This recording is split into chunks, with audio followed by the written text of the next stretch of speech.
You and me, we're in this together now. None of them can stop us now. We will make it through somehow. You and me, if the world should break in two, until the very end of me, until the very end of you.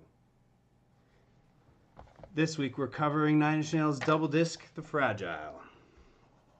Welcome to the Essential Albums podcast, where three guys from 85 have a conversation about some of the biggest albums ever and forgotten favorites from yesteryear. We'll dig into an album's place in culture, discuss its merits, and decide if the record holds up and it's worth your time.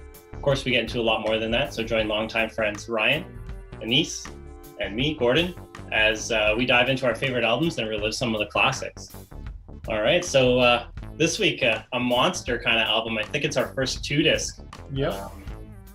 Oh man, you guys aren't in the right spots. How do I unlock you guys? Currently it says that Anise is Gordon and Gordon is Anise. I don't want to confuse people. Gordon, you started the session. How do you unlock me? I think you gotta unlock, go to like view and say allow me to move shit around. I don't know. I'm not a host, so I don't know. Yeah. Oh, who's hosting this? Katie. Oh, okay. Well, we'll have to have a talk with our assistant later. Whatever. Wrong button. All right. Well, anyway, yeah. Sorry to interrupt, guys. Technical issue there, but we're back, man. How you guys been? Good. Pretty good. Yeah, I know we said last week we were going to take a break, but then I guess we decided just long-term picture, and we're not going to do that. We're just going to keep piling on through. We're all locked down, so we can't really do much anything. We're just we'll just switch names instead. Yeah. And sorry, everybody, I missed out on last week. I clearly had a lot of stuff happening, so I just had to kind of, bail on that. But how was the anal probe? Was the anal probe again, or we negotiated, and things ended up not being so bad. Okay, that's good to hear. It's good to hear. Me and Gordon, I think we held it down pretty okay without you here. Yeah, we're off the cuff. We just had to go for it. Yeah. So I guess, this is kind of like, it's a 1999 album. I did see a funny quote. I'll here, the quote that I saw. In 1995, People magazine described Reznor's work as self-loathing, sexual obsessed, torture, and suicide over thick sludge of gnashing guitars and computer synthesized beats. Does that still hold up, or was that a 90s thing? A lot of that I think was in reference to Closer, but yeah. Probably. Yeah, that song got so much airplay. I don't know about when it came out, but certainly when I was younger and then growing up, that song got like the most Nine Inch Nails airplay. Yeah. I guess we can ask, kind of kick it off here, but for me, I remember hearing about Nine Inch Nails more earlier or before I ended up hearing a song by them. I remember I think it was in the mid 90s, somebody in class was like, yo man, this guy sings the song where he's like, I want to fuck you like an animal. And it's that's how I knew Nine Inch Nails. I didn't even hear the song. I didn't even know what he was talking about. I'm like, oh, that's intense. How do I hear that? And it's you have to, I don't know, find somebody to buy the album for you or something like that. Yeah. Or make friends with a vamp, or go to the right club. Go to the right club. Abstract nightclub. Right? Yeah. So what was your first experience with Nine Inch Nails, Anise? For me, I think I mentioned it maybe in the Weezer episode too, but when I was first getting into rock, my cousin, he's like, oh, cool, you guys are getting into rock music. He was 10 years older than me. So he's like, you can have some of my CDs. I guess he had a bunch of CDs he got through Columbia House, and he had given me Weezer, and he also gave me Nine Inch Nails, A Downward Spiral. And it's funny that you mentioned Closer, because he actually played that on the CD player. He's like, listen to this song. And I'm 10 years old or whatever, and I'm like, whoa. He's scaring. But no, I remember just going home with the CDs, and it's you're getting into rock and you're just learning all the flavors of it, because we had Weezer, which was all poppy and upbeat and rocky. Then he had Nine Inch Nails, which was a whole other beast. Half the album was just noises and electronic sounds and really distorted guitars and stuff. It was quite the shock, and get your attention really easily, especially as a 9-10-year-old kid. Yeah. For me, it kind of Nine Inch Nails, I thought of as coming from a slightly earlier era. I don't know if that's accurate, but I think it was because it was Casey's older brother. I think Garrett was a big fan of Nine Inch Nails, and that's how I thought of them. Is like, oh, okay, that's like, and they kind of have like an '80s or a little bit kind of a sound. I think at that point I only heard Head Like a Hole. I'm pretty sure Head Like a Hole and Edge. Yeah, they used to play that a lot. So it has a little bit of a retro, more of a retro sound. So it wasn't until this album came along that I established my own relationship with Nine Inch Nails. Before that, it was kind of like this weird electro industrial 80s band, like, I lumped in with New Order or something, but they're obviously heavier Yeah. and darker. Yeah. Yeah. Like for me, there was that first, like he gave us a CD and that's all I kind of knew about them was that. But then they didn't really have anything out at the time, really. I think it was a year removed, but Much Music would still play on occasion. They wouldn't play Closer, but they would play March of the Pigs. Oh yeah, And that was like a really cool video, and like he kind of would throw his smash his mic or whatever and just perform live, so it sounds all cool. So yeah, it was kind of always a treat. But they kind of went dormant for the longest time. Like when I was getting into rock music, like yeah, like what Ryan did, they were like a thing of the past. yeah. I remember it wasn't until like Perfect Drug came out from the Lost Highway soundtrack where it was like, oh shit, it's a new Nine Inch Nails song. Yeah. Because and they had like a music video and that was getting regular airplay and it was being played on the radio a lot. But yeah, it was like Ryan said, all my relationship with them was like a thing of the past, and up until The Fragile came out, where it's like, oh, something that I can build like my own memories with and my own relationship with. It seemed like when this album was coming out, the impression I got from the radio is that it was a big deal, like that they were coming back with something, or that Nine Inch Nails had some new thing, and it was in. I can understand why you would do a double album after a longer break like that, because then you kind of have an excuse. It's like, yeah, well, look, there's like two albums in one, basically. But even if there's some filler, but I'm not saying there's filler. I'm saying it's the good kind of filler. The good kind of filler that albums are for. Well, I think for him, he during those years, not like he wasn't really doing anything. Like after the Downward Spiral, he had. It sounds like he was working on this album for a while. I think from 90, Yeah, like most of 97, 98, he worked on it. Plus, he had like a couple of things on soundtracks. I think in between, there was a song from the Tomb Raider soundtrack. I think that was a year after The Fragile, or a year or two after. But it seemed like even now, like there's longer breaks in between Nine Inch Nails albums, but it's not like they're not doing anything or Trent Reznor's not doing anything. He's always kind of up to something. Like he did in between the Downward Spiral and The Fragile, he did the Quake soundtrack for the video game. Oh yeah, I remember that. That was like good.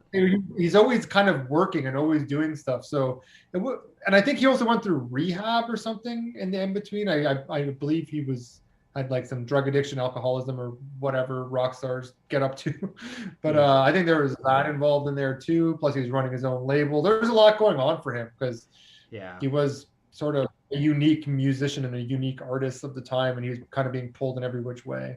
And our own bias creeps into this too, because obviously at that point in our age, those years feel like a huge stretch of time. So when an artist, you don't hear about them for a year, that's like a huge chunk of your existence. So yeah, and also I'll throw in, because this is one of the last, because you were talking about how it was like a big deal when it was coming out.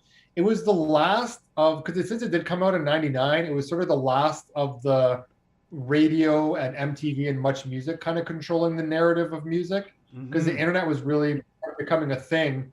And I know we've touched on this in many other episodes, but it no longer, after this point, it was no longer the 10, 20 core bands that the radio chose to play. It really opened up the school of things. And I'll probably get into this more later, but like my relationship with Nine Inch Nails at this time, there was so much more of my musical listening was this album, especially as a double disc. Whereas when like With Teeth or some of the later albums came out, there was so much music out there to listen to. So it wasn't as in a vacuum as it felt like when this album was coming out in this era of music in general.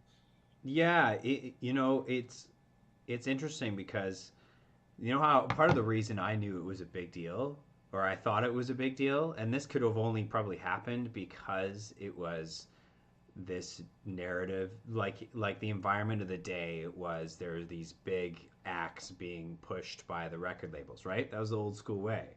Yeah.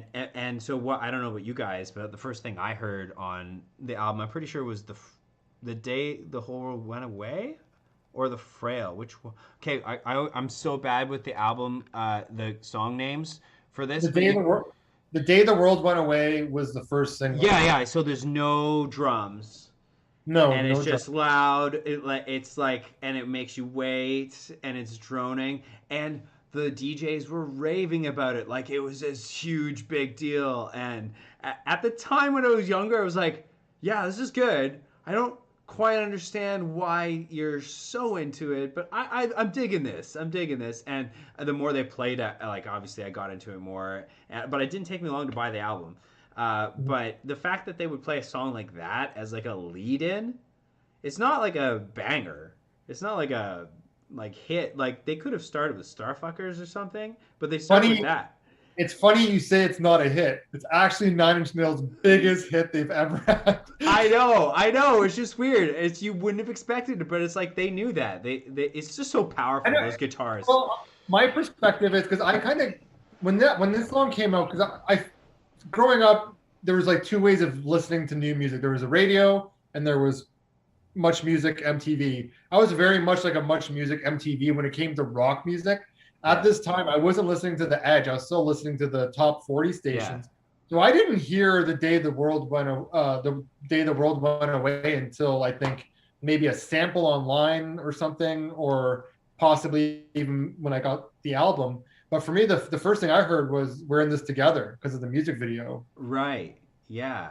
Yeah, so for me, I was more, and even comparing the two songs as singles, I was more into "We're in This Together" because I had like the loud guitars You would and the build expect. up and everything. Yeah, like all the Nine Inch Nails things I like.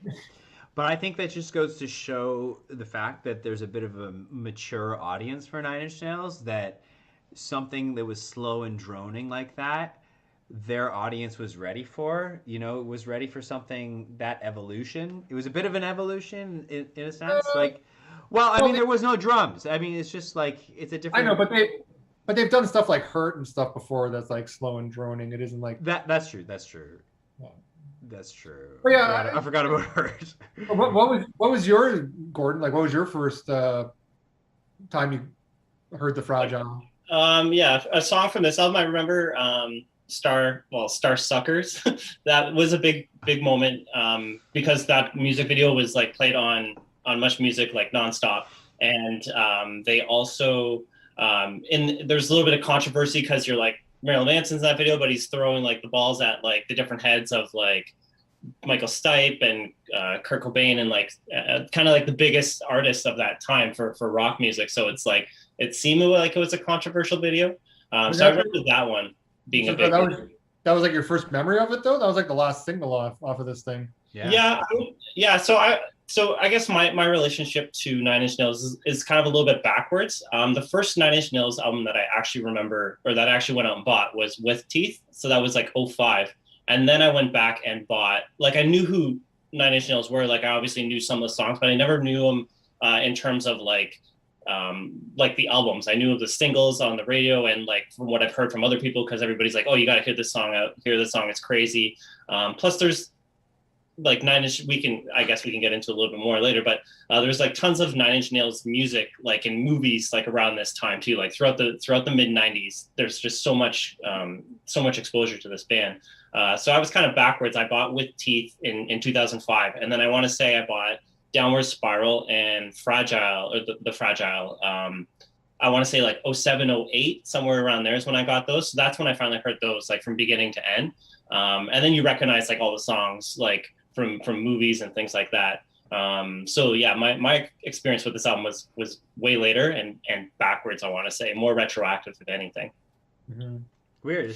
It's maybe like I'm the only one who captured it as its inception, or the moment it was put out there because of the radio.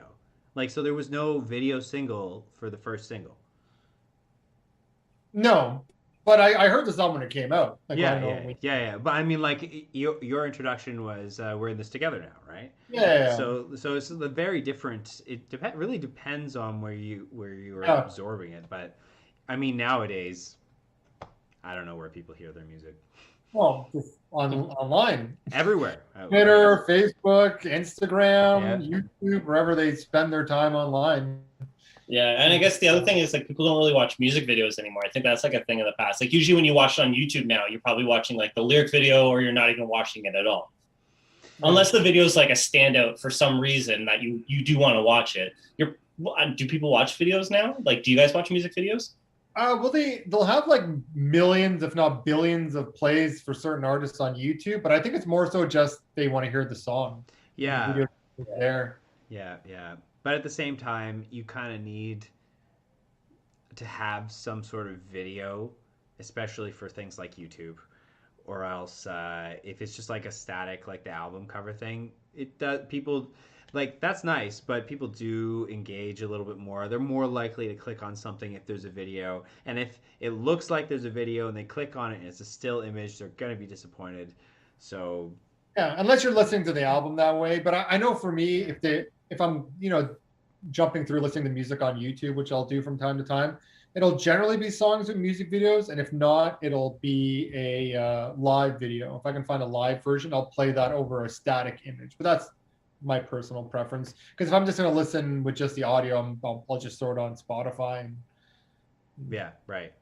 Yeah, and I guess my general overall like my general music listening habits are probably like if I'm listening to the song, I'm going to use Spotify, and if I just want to hear something quick, I'll go to YouTube and whatever video I can find, whatever has like the best audio, or if there's a specific video that I do want to watch, then I'll look that up specifically. So, like, I don't know Nine Inch Nails videos very well, but like to a new listener, a potential new fan, they would go to YouTube to search Nine Inch Nails, see what they're about. Maybe they heard about them or something. Would that be a good introduction? Their videos, their set of videos, Yeah, or is it that would like be. so? But Nine Inch Nails also have like a shit ton of live stuff, and like they put out stuff specifically for YouTube and stuff. So Nine Inch Nails specifically for a band, they have a lot of Yeah, content a lot of too. multimedia. So, Yeah. Yeah. But jumping back to the Fragile, like the first time I heard the album, like other than like I think I heard like we're in this together, and then maybe the day the world went away prior to taking in the whole album as a whole. But I remember just kind of putting it on the first time, and like what Ryan was saying with the filler tracks, which I don't consider They're filler. not. I shouldn't have called them that. Transition tracks, let's say. Yeah, like the mood. Like I was calling it. Like I like to think of them as like the mood setters. Mm-hmm. But yeah, when I was growing up, the first time I played this, like being a 10-year-old kid and into like, or sorry, 14, 15-year-old kid being into like kind of heavier stuff, and it was during the era where I was getting into like Deftones and heavier bands like that. I was more drawn to the right disc or the second disc because I remember the first one seemed a lot more moody, and it had like We're in This Together and the Wretched and Pilgrimage that were really cool tracks that stood out to me. But I was more like I found the right disc or second disc, whatever you want to call it, was more to my taste at the time. Yeah. But going back this week and listening through it all, I like them both for completely different reasons. Yeah. Like growing like the way my music tastes have changed over the years. That left disc plays a lot better for me. Like I'll admit I haven't revisited this album as much as other Nine Inch Nails or other albums in general over time, because to me Nine Inch Nails always has something new, always something going on. So I'm always kind of taking that in, and then maybe just favorite tracks from past. So this is like my first time in a long time sitting down with the whole thing, and I was like, oh shit, like this first album's great. Like I remember being younger and sort of being maybe even disappointed by it, but maybe just because it wasn't 12 March of the Pigs or something. I don't know. No, I hear you completely. Yeah. Whereas now, like being older, it's like, yes, I like the second album because it is more bombastic. It's a little more like in your face and aggressive. But that first album is such a good mood setter, and just kind of seeing where Trent Reznor's gone now with his music, with his work on soundtracks with Atticus Ross, and even just his Ghost series of albums and stuff.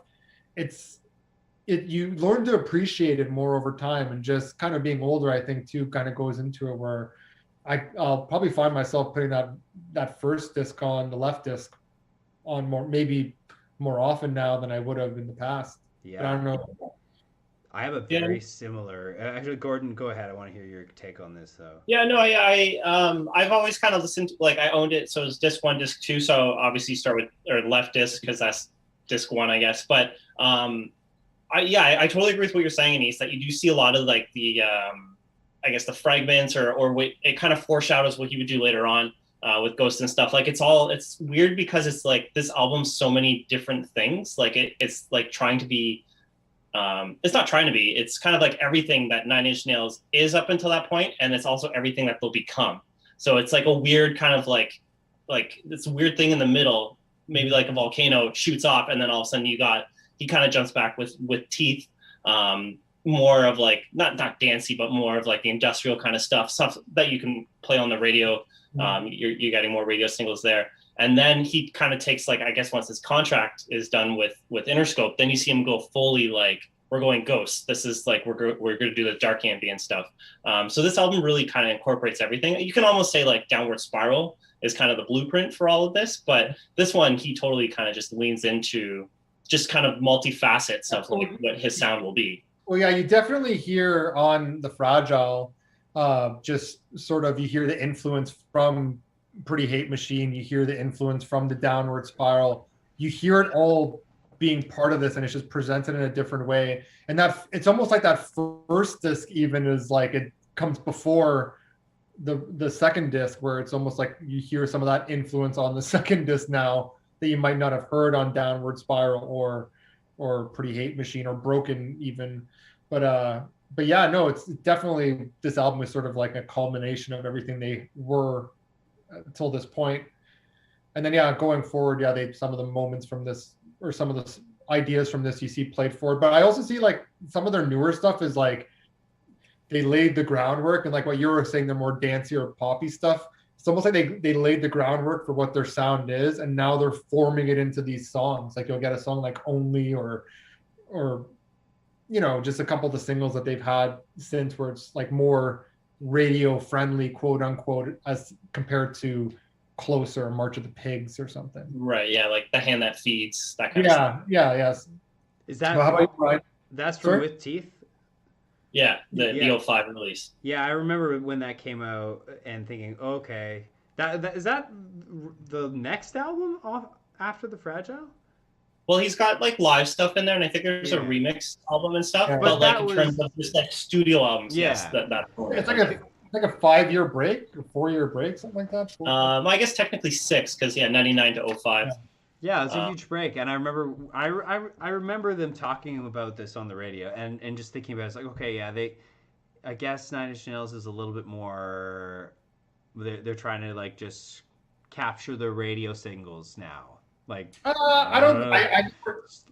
wasn't going from the Fragile, which was very, I mean, when I was that age too, yeah, there's a lot of waiting for a kid that young, and I had a very similar kind of, you know, perspective on the left and the right side. Like the right side I thought of as a little more aggressive and stuff, but the left side has like this other tinge to it.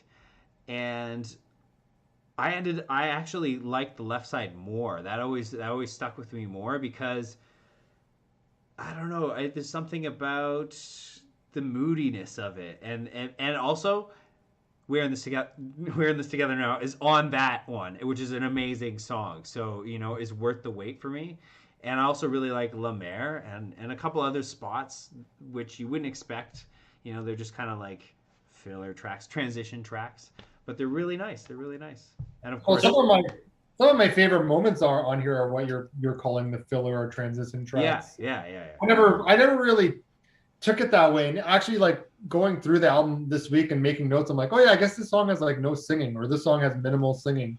Never really thought of it that way. I remember, I think it's the album we're going to talk about next, but I remember having the same thoughts while listening to Broken Social. I know it's very different, but You Forgot It in People. I went back, and it wasn't until someone said something where they were like the instrumental tracks. I'm like, instrumental tracks? Like, I didn't even think of it that way. And I go back, it's like, oh yeah, I guess this song has no singing. There's just so much other stuff going on. I don't even That's true. And But I guess that's I listen to so much music without vocals or singing. It's not even. I don't know. It's not on my. It's not the first thing that I notice. I guess, which is a that. weird thing to say. Yeah, well, but back then though, that like '99 when it came out, like I got it pretty much when it came out, so it I hadn't listened to anything like this before. So it was like what was I listening to at that point? Nirvana. So every song has singing in it, pretty much. Occasionally, but deeper in the discography, you find instrumental stuff. But like, eh, it was something weird. It was more. I consider this very Yeah, much there's. out of all the stuff I was listening to. It was like very arty and very like conceptual. I was kind of lost in this environment when I Yeah. put the album on. Because like there's so much stuff being done on this album. Like you'll get to later songs on each of the discs, and you're like, oh my god, like he's still introducing like new elements to the music or new sounds or new directions, and you're like how does he? I guess this is why it takes him like 5-6 years to make an album, because you're getting something so unique and so good, like Oh so different. yeah, It all works. Like even stuff that other bands, like some of the '80s sounds you were talking about, that maybe didn't work on or maybe sounded '80s on Pretty Hate Machine because it came out in the '80s, but he's using the same ideas or the same sounds on this album, but it still works. And it doesn't really sound '80s. It almost sounds like a science fiction movie. Like there's so many moments on this album. I'm like, it sounds like Terminator 2 Judgment Day. I don't know. I don't even know what that means, but it sounds like Terminator 2 Judgment Day. Is that like definitely. Brad Fidel, I think, or Fidel that does that? But yeah, no, I just wanted to ask real quick, how did you guys like listen to this album? Like, Anise, you listened to it on Spotify, right? Yeah. So Ryan, when you listened to it, did you like listen to like the CDs, or were you able to listen to it on a platform where you're listening to the album like all the way through, like in one shot? Only later, but my experience is like left and right side, and I actually Oh, spent yeah. I actually spent a lot time listening to the left side first before I moved on to the right. It was a weird thing. It's like I just really liked the left side. That's probably also why I had a Well, that's the stronger. order. Well, it's the order, but I could have listened like left then right as opposed to left on a loop until. Yeah.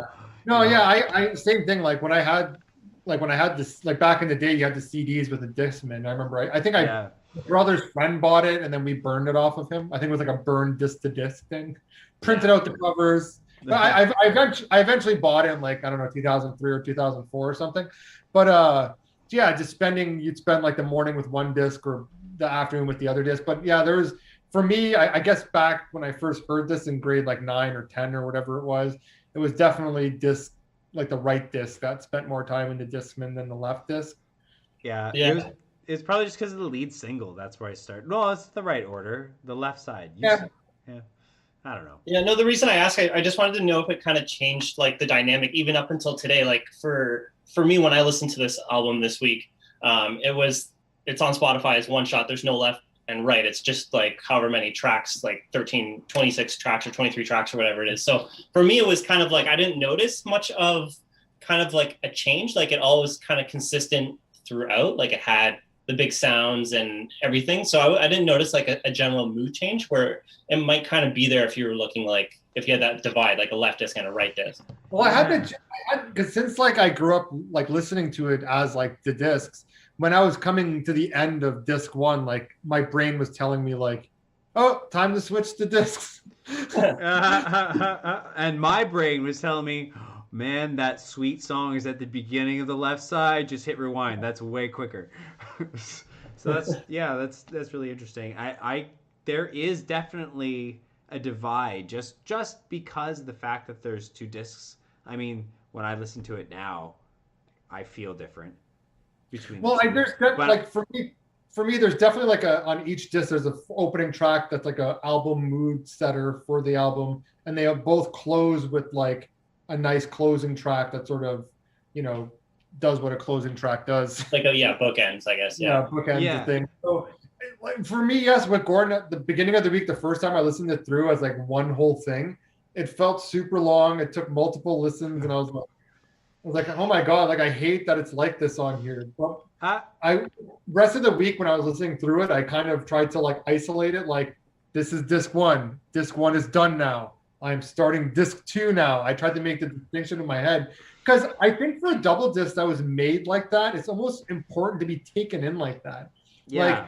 Like one of my biggest complaints, like I went on this rant in the Smashing Pumpkins episode, but one of my biggest complaints with adding all these bonus tracks to the regular release on Spotify kind of ruins the experience. Because if you're listening to it for the first time, you're like, okay, there's 40 tracks here. It's supposed to end on track 12, but maybe there's like 5 B-side tracks after it, then a bunch of demos. You kind of don't know where the album ends. And now you have these B-side tracks that you cut out, the band had cut out for a reason. Yeah. Like whether it didn't fit the album, whether they didn't think it was up to par, whether they didn't think the song was done. Like as we see with the Nirvana releases, Yeah.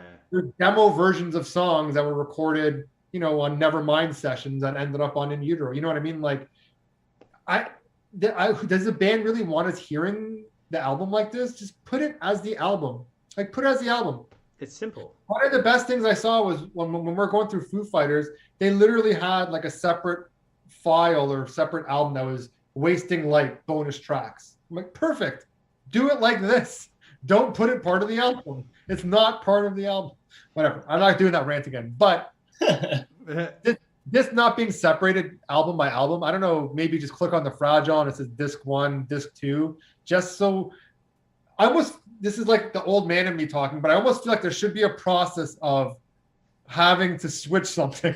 Yeah, I know, totally. I understand. So this probably works really well on vinyl, but Yeah, but so my probably question, 4 vinyls. my question to Gordon though is this all like, is this just because we had the CDs? Like, did you feel like there was a scene change halfway through, or does it feel like later on the long ass playlist it gets a little bit more aggressive, like I feel about the right disc as opposed to the left disc? I agree with what Anise was saying, where you kind of see like there's some slower tracks or some quieter tracks, like the bookends where they should be, so it kind of mellows out a little bit there. But generally, overall, like when I was listening to it, I just kind of thought it was like 23 tracks of like stuff that belongs on this album. I didn't really get into like more of the dynamics of it or anything like that. That's how I took it. The reason it was noticeable to me is because prior to this, I always had like left and right. So this was my first experiencing listening to it one shot without that pause in the middle. Oh. So that's why I brought it up to see if it like fucked with you guys in some way. Yeah, well, since you did have the left and right, like, did you have a different feeling between the two CDs, or did it just feel like the Fragile? It just kind of feels like the Fragile, mostly because I know the songs, like I can name probably like 10 songs from this album, like off the top of my head, but the other ones I don't, they kind of fade away because out of all the Nine Inch Nail albums, I probably have listened to other ones more than this one. So it's not like a go-to for me. So that's why it kind of just like it all blurs together, or I don't know if that's the best way to describe it, but I do know like the Fragile, all the songs from this album sound very distinct. They're very big and very heavy compared to like maybe other stuff you have a little more different textures and stuff like that. On this album, like I it's more, when I say textures, I mean more like soundscapes. Like this album just seems so epic in every way, in the way that it sounds, and very distinct. So that's why I don't mess up or mix up other albums. So do you prefer one album over the other, or to you it's just one thing? To me, it's probably just one thing. Even though there are specific tracks, like out of all the albums that we've discussed, this is probably the one where I'd go into it and I have like 10 tracks that I'd probably skip through. But as a whole, I see it as just the Fragile. Like I don't really, like I couldn't tell you what songs are on the right versus the left. I do know some songs that are on the left versus the right, but you could be like, what about Please? What is that on? I'm like, I don't know. That could be, I think that's on the left. I don't know. Yeah, see, for me, it was always like, that's like a disc 1. That's like a disc 2. Right. Yeah, same thing. But I was a left side guy, man. The left disc. That's got, we're in this together now. Come on. Anyway. It sure does. It sure does on that song. So I guess this sounds like a good point to kind of get into more song specific questions. So as you guys mentioned before, there were technically 3 singles from this album. They were The Day the World Went Away, We're in This Together, and Into the Void. And Star Suckers was edited for the radio, but that was just a promotional single. I always thought it was part of this album because I remember it being part of the release, but I think you were right, Anise, when you mentioned that it came out later. I don't know how much later. I can double check, but What? it is a promotional single. It's not actually that song was actually tacked onto the album at a very late stage. They didn't even want to include it. I think it was originally supposed to be a B-side to another song, or was included on a single. What the hell? Did I not have it on my original disc? No, you. I think it was all included like in all releases. Oh yeah. It's I think it's track 6 on disc 2. It's always been that way. What are you talking about? Yeah. So yeah, What do you mean? It was included late in the stage. No, but what is Ryan saying? No, Gordon just said it was a promotional single. Was it like it had a video, but it wasn't technically? That's all Gordon said. Yeah. I'm not saying it's not an official. Okay. Sorry. There's no. You're making this distinction between promotional single and a single. They're all promotional singles. What do you mean? What are you talking about? You're right, but So Ryan, when a band releases a single, for it to be like actually considered a single to like chart and for it to be like nominated for stuff, it has to be officially released as a single, as a disc, with the single disc and everything, with the B-sides and so. Yeah, you're saying, like okay. That's what you're saying. So like, they didn't have a B-side. Starfuckers was released as a single to promote the album, but it wasn't released as an official single, probably because the song's name is Starfuckers and it's not properly being played on the radio.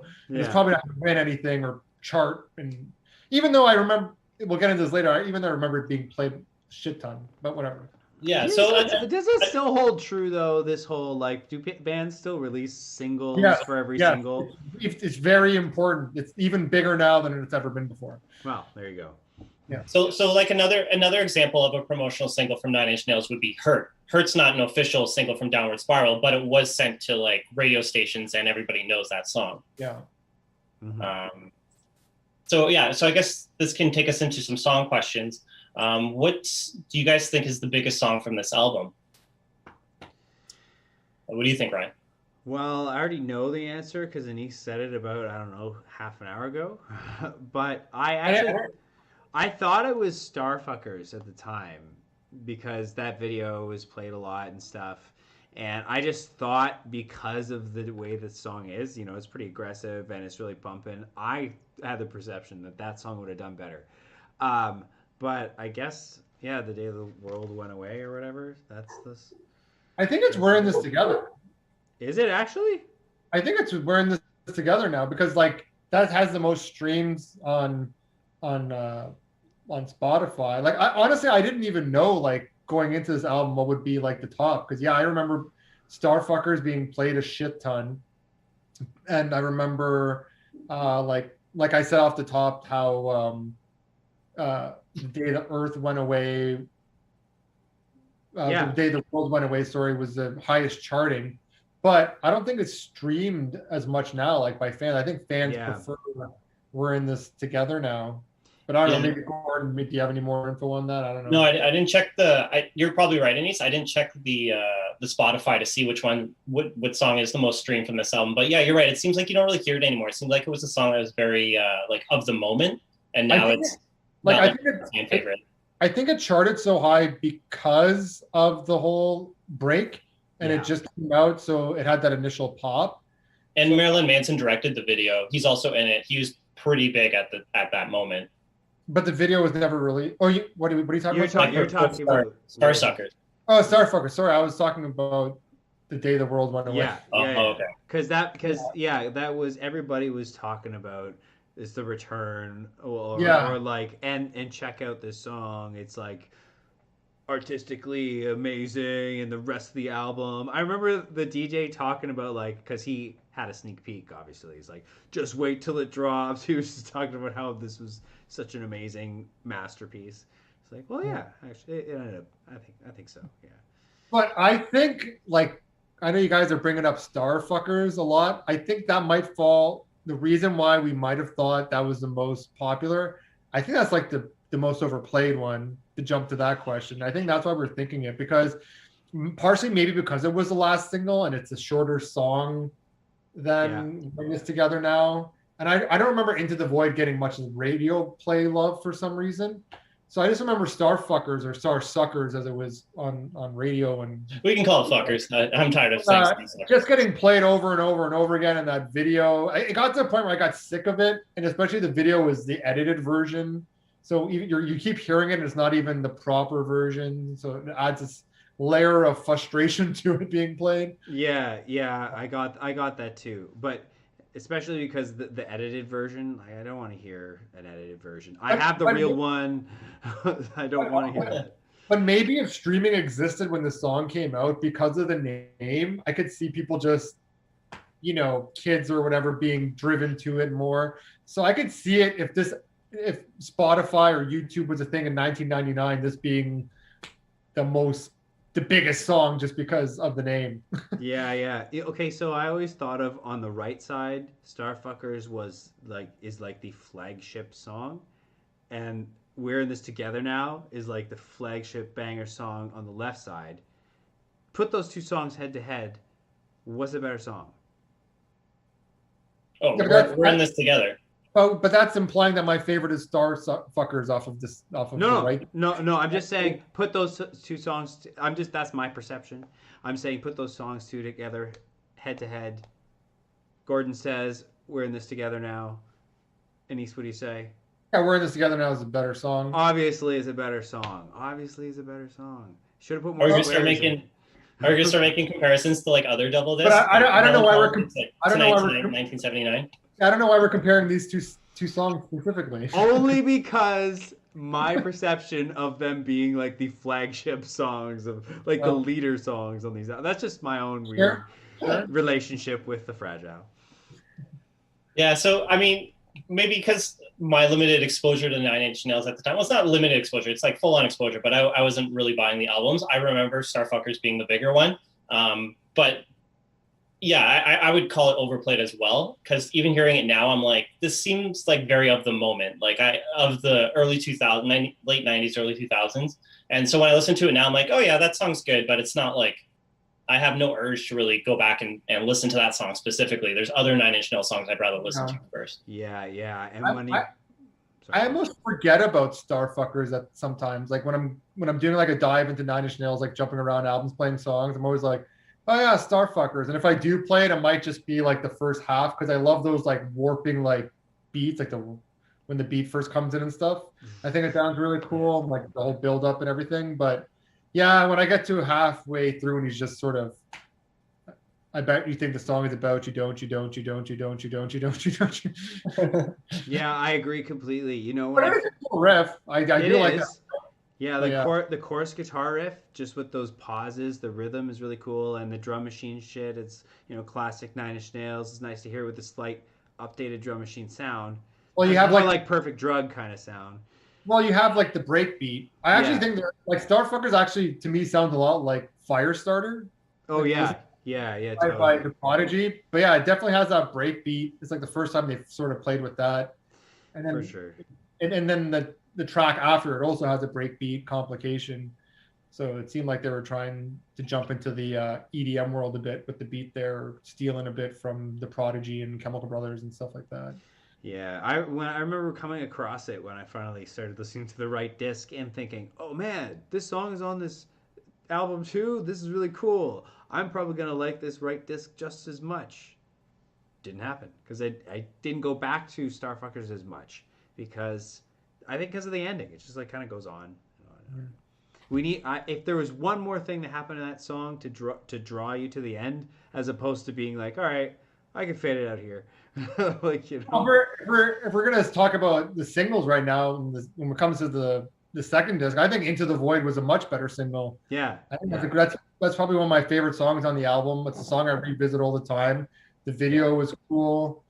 I like the cellos in there, and that's like the cool that bass loop that you first hear on La Mer comes back for Into the Void, which is really cool how they did that. So I don't know. That's one of my. If we're talking about the singles on it, that's probably my favorite single off of.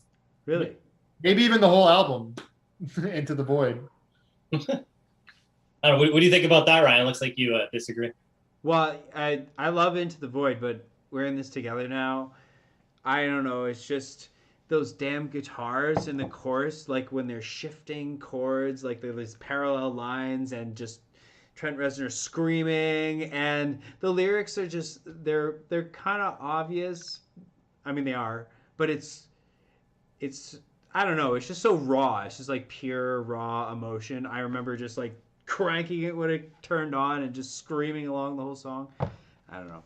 Not taking anything away from that song. I love that song too. Don't get me wrong; it's one of my favorites on the album. One of my favorite Nine Inch Nails. But on this album, you get a lot of that guitar sound, a lot of that screaming. Like when it comes to the actual, like the Fragile, I would say that song was a good single because it is a good representation of the album, especially the moodier first disc. But I just like Into the Void because it was like such a different. It's the most unique of the singles from the album, and it's one of the more unique songs on the thing altogether. I think it's such a simple song in a way, but I don't know. I think it sounds really cool. I'm just a big fan of it. Yeah. I totally get that. But oddly enough, I found the guitar interplay in We're in This Together Now more inspiring. Like I remember thinking about that a lot when I was younger. Like, how do you write music that works like that? You know what I mean? So there's some special element in that song. Oh yeah, Nine Inch Nails has always been one of those bands where it's like, how do I sound like that? Like, how do they sound? Like, how do they do that? Like, how does their guitar sound like that? How does the bass sound like that? The beat, how does the beat sound? And then you look at the liner notes, and it's like has three names, and it says like guitar, bass, programming. Drums on track 4 and 8. It's like what? Yeah, that's it. What's going on? Have you ever tried to cover a Nine Inch Nails song in any band you've been in? I don't think so. I tried We're in This Together Now once, and it's just like a disaster. Like there's so much in the production that how do you capture that same energy? And of course, Trent Reznor, when he's screaming at his best, is really hard to capture. The energy is. That's the thing too. Like so much of Nine Inch Nails sound is like so much is in the production. Like it's hard to replicate it as a cover band or something because, the reason the song sounds like that is because those samples sound so crisp and so deep and when you go deeper into the album and start reading the liner notes, you're like, oh shit, like Steve Albini engineered this album. So that's probably he brought him in because he probably loved, the bass sounds that he heard from the stuff he did with Nirvana and Bush and Jesus Lizard and all that stuff. And then you look, it's like, oh shit, like it's funny just listening through. You get to the song like even deeper, and you're like, wow, that's such a deep bass. It's such a unique sounding song. And you look at the liner notes, it's like, oh shit, he worked with Dr. Dre. No wonder the beat sounds like that. But and it just seems like he just kind of went and found like the right people to work. Like something Trent Reznor has always sort of done and continues to do is he just finds the right people to work with to create that perfect sound. And that's why it's like so hard to replicate because it's not even just him. It's like he's part of this machine of finding the best collaborators to get that vision that he wants. Okay, so I just have a side question. So with the sound being, industrial, having that electronic edge to it, being a little bit more dependent on technology and how that changes. I had that association with the 80s when I first heard Nine Inch Nails. So are the sounds on this album, like, are they dated? Or is it too hard for us to tell because we're from this era? Like, I think like dated. I don't know. It's not as dated as some of the other quote unquote industrial stuff. Like when you listen to like KMF, not that I'm big into these bands, but you listen to like KMFDM or just other, even like Rammstein and other industrial sort of bands, you could see it sounding more dated. But I don't think Nine Inch Nails really sounds dated because even on the Fragile, they'll use like more 80s style sounds, but it still works. Like there's still like some throwback, like they use the break beats, but when you're listening to it, you're not like, oh shit, this sounds like a 80s hip hop song. You're like, oh shit. Yeah. This doesn't even sound like think like Chemical Brothers and Prodigy were all coming around like just before this, and none of that stuff really sounds. I guess it sounds dated for I think electronic. that might be it, though. Yeah, I think that might be it. Like, if you could date it in any way, it might be Starfuckers and that breakbeat Firestarter kind of sound that was really popular. But I don't know. To me personally, this doesn't. I don't think Nine Inch Nails and the Fragile specifically, I don't think sounds dated. I No, think if you go to like Pretty Hate Machine, you can say it sounds dated because you got a lot of that like '80s snare sound that you don't really get in any of the other releases.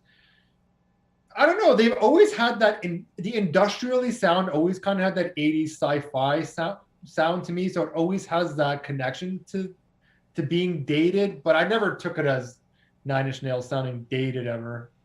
yeah. So I just want to ask Ryan, when you say dated, do you mean like the music sounds like it came from 1999, or do you mean like the production?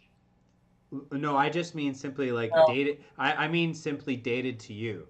Like the same in the same way that Pretty Hate Machine material sounded dated to the '80s. Right, yeah. My perception was I was dating it in the '80s.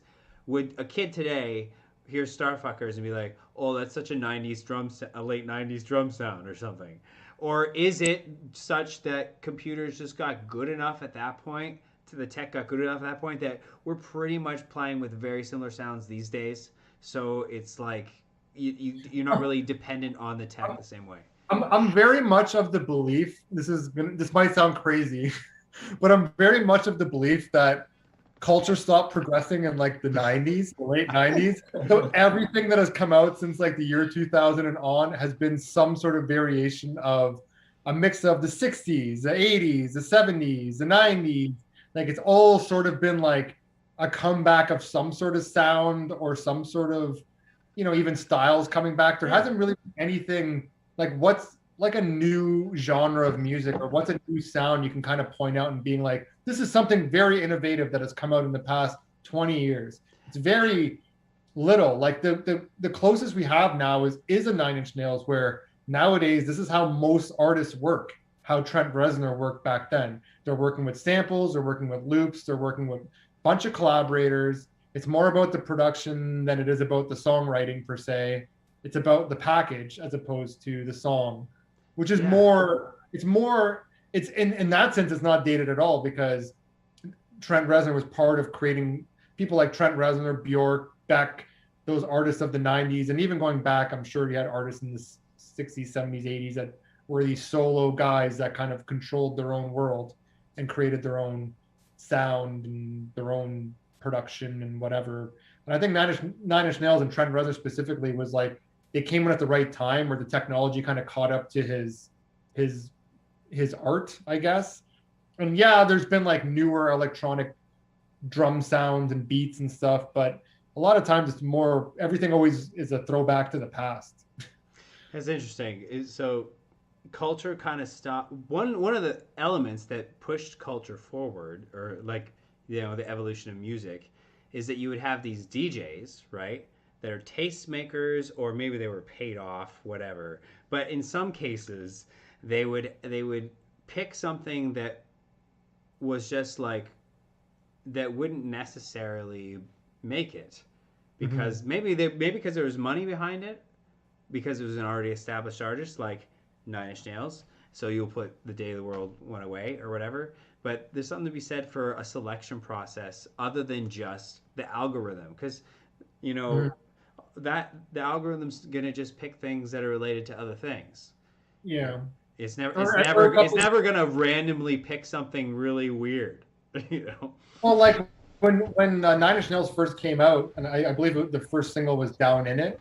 They didn't even know how to categorize it. Like it was on the dance charts. I think it was nominated for best like club song or dance song or something. So Nine Inch Nails have always sort of been that band that's kind of. I know you keep referring to them as industrial, but you That's how I easily. thought of it. I know that's how they were always presented, but you could call them metal. You could call them electronic. You can call them hard. You know what I mean? Like there's so many things that like in what is industrial.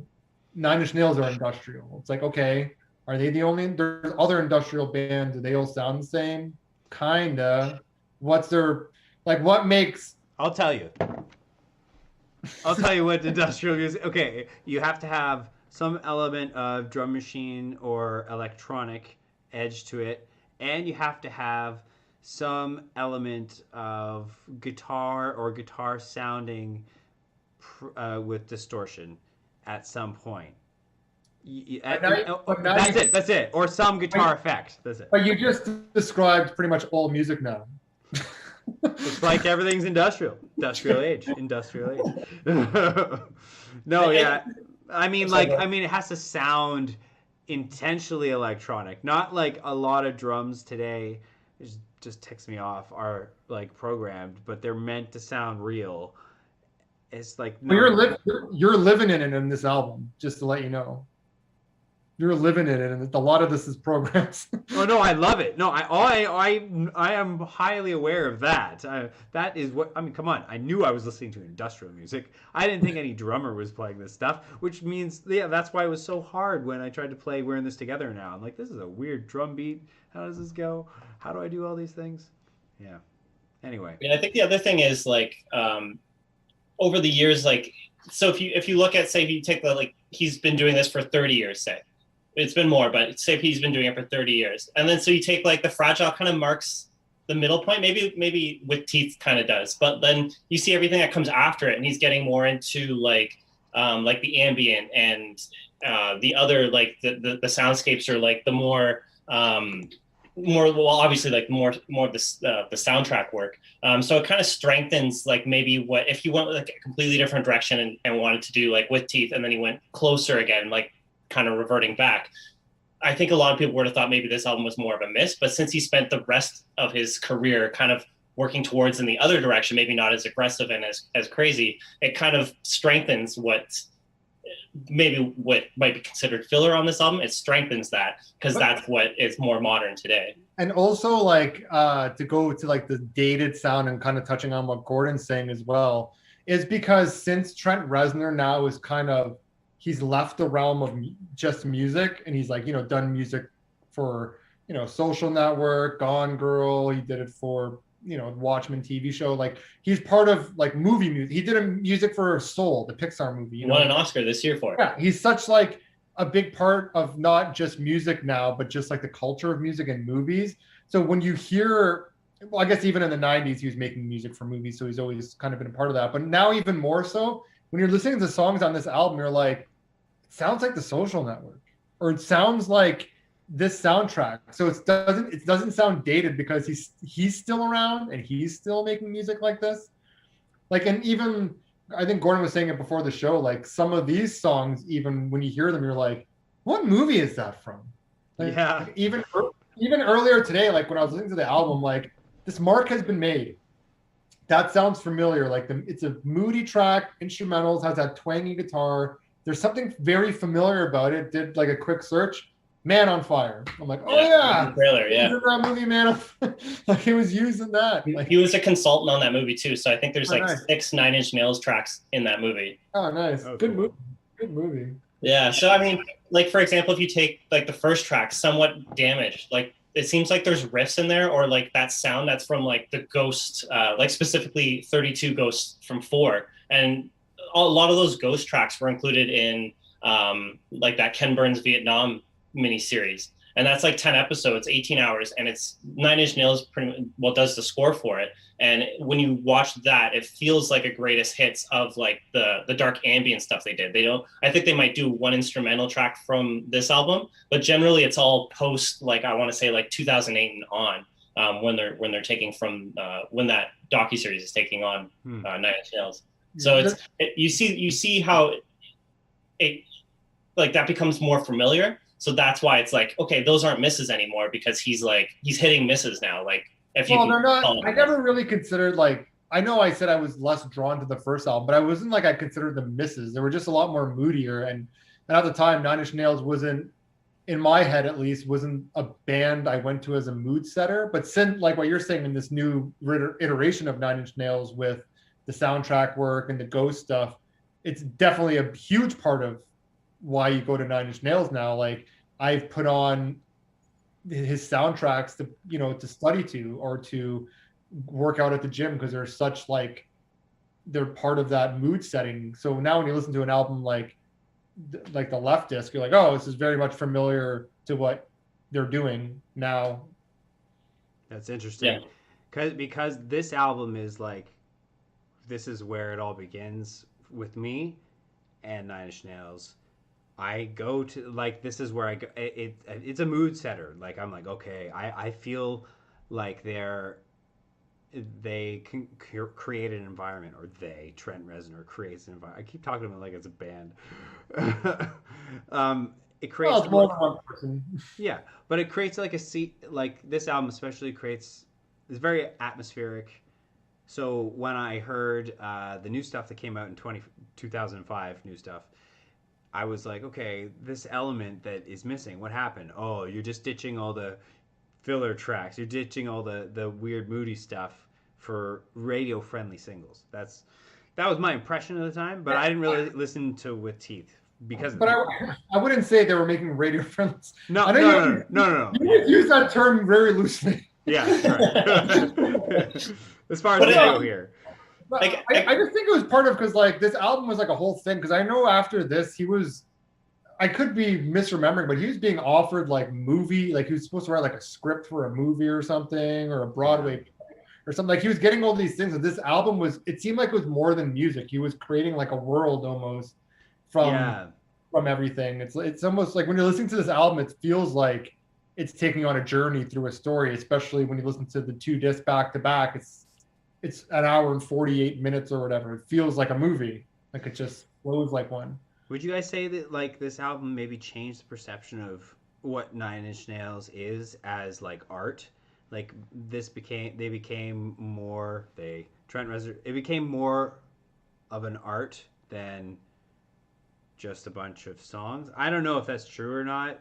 Well, no, I think that would be diminishing Nine Inch Nails so much, because they've literally been cutting edge of music since the first time anything. I'm talking about public perception, or maybe the perception. That's been public perception. That's like the one thing everyone knows about Nine Inch Nails is how they're so cutting edge and different and changed everything. So I think they've always been Trent Reznor's always been looked at as an innovator or someone who's going to push the boundaries. So when the Fragile came out, yes, me as like a 14, 15-year-old, I was like, why aren't guitars going boom, boom, you know? Constantly.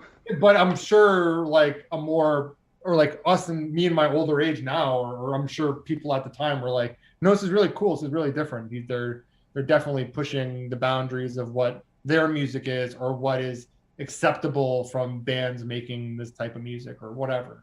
Mm-hmm.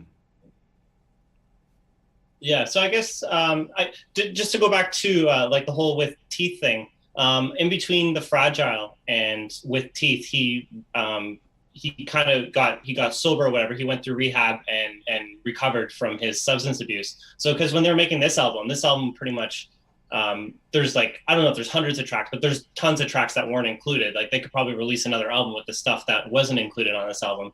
Because it took like over 2 years to make. Well, if you scroll through like it seems like there's some bonus material they might have released over the years. Oh yeah, I think there's like a second version of the album where it was remixed. I think that's where Atticus Ross kind of steps in, because he's after With Teeth. So I think they kind of joined forces in like, I want to say 07, around there. But yeah, so I think after releasing this album, and it was one of the albums that were it was a big hit when it first released. I think it might have hit number 2 or number 1, even number 2 on the Billboard Top 200. But then the next week there was a drop off in sales, like almost, I think it was a record at the time of second week sales. So I think for the next album, when he got over his demons and all that stuff, I think he just wanted to make like for With Teeth, he just wanted to make a very lean album, just get there, back to basics, let's bang out a rock album and then go on. Because everything he's released after that has kind of fallen back in this direction, where it's more the textures. And I also think his record contract ending at, not the album after With Teeth, I can't remember the name, The Slip, I think. I can double check that. Honestly, I know for me personally, getting With Teeth after this, I know it was a break, but getting it after this was kind of a good like breath of fresh air. Not that I don't like the Fragile and what they did, because I love the Fragile and love everything on it, and I like it more than With Teeth. But it was a good like break, and just gave you a bunch of like punchy, more hard hitting tracks, and it was kind of like a good because I know a lot of bands, especially bands who are kind of always pushing the boundaries, it's hard for them to like take a second and just sort of settle down, kind of just make music again for like I don't know. I know I'll use this, but I'm not saying that he doesn't love pushing the boundaries, but just make an album where it's like, this is why we love making music. Let's just sit together, make an album, punch out a bunch of tracks. Not saying that's what happened with him, but it's good to get that as a fan, just to be like, oh, it's awesome. We got a cool album with Teeth. There's a bunch of bangers on here. And then a couple of years later, we have, what was that next album called? It was Year Zero was the last one. Year Zero, which was a little more back to like more of the fragile moodiness and kind of songs with a more darker and sinister edge to it. Okay. Yeah, no, and I think it's a good idea, like every once in a while, just to kind of get back, like a back to basics. Do something that you're totally comfortable, like something that's totally in your wheelhouse, and just do that.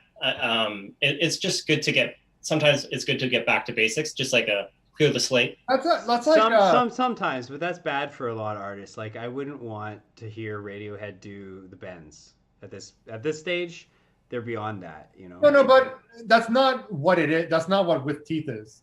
That's not that's not even what I'm saying. But what I'm saying is, it would be really cool to hear Radiohead just go into the studio, get out of their heads for a second, and just make an album. Don't you think? I think that would be cool, but they can't be who they were when they were that young anymore. It's too. They are like the art.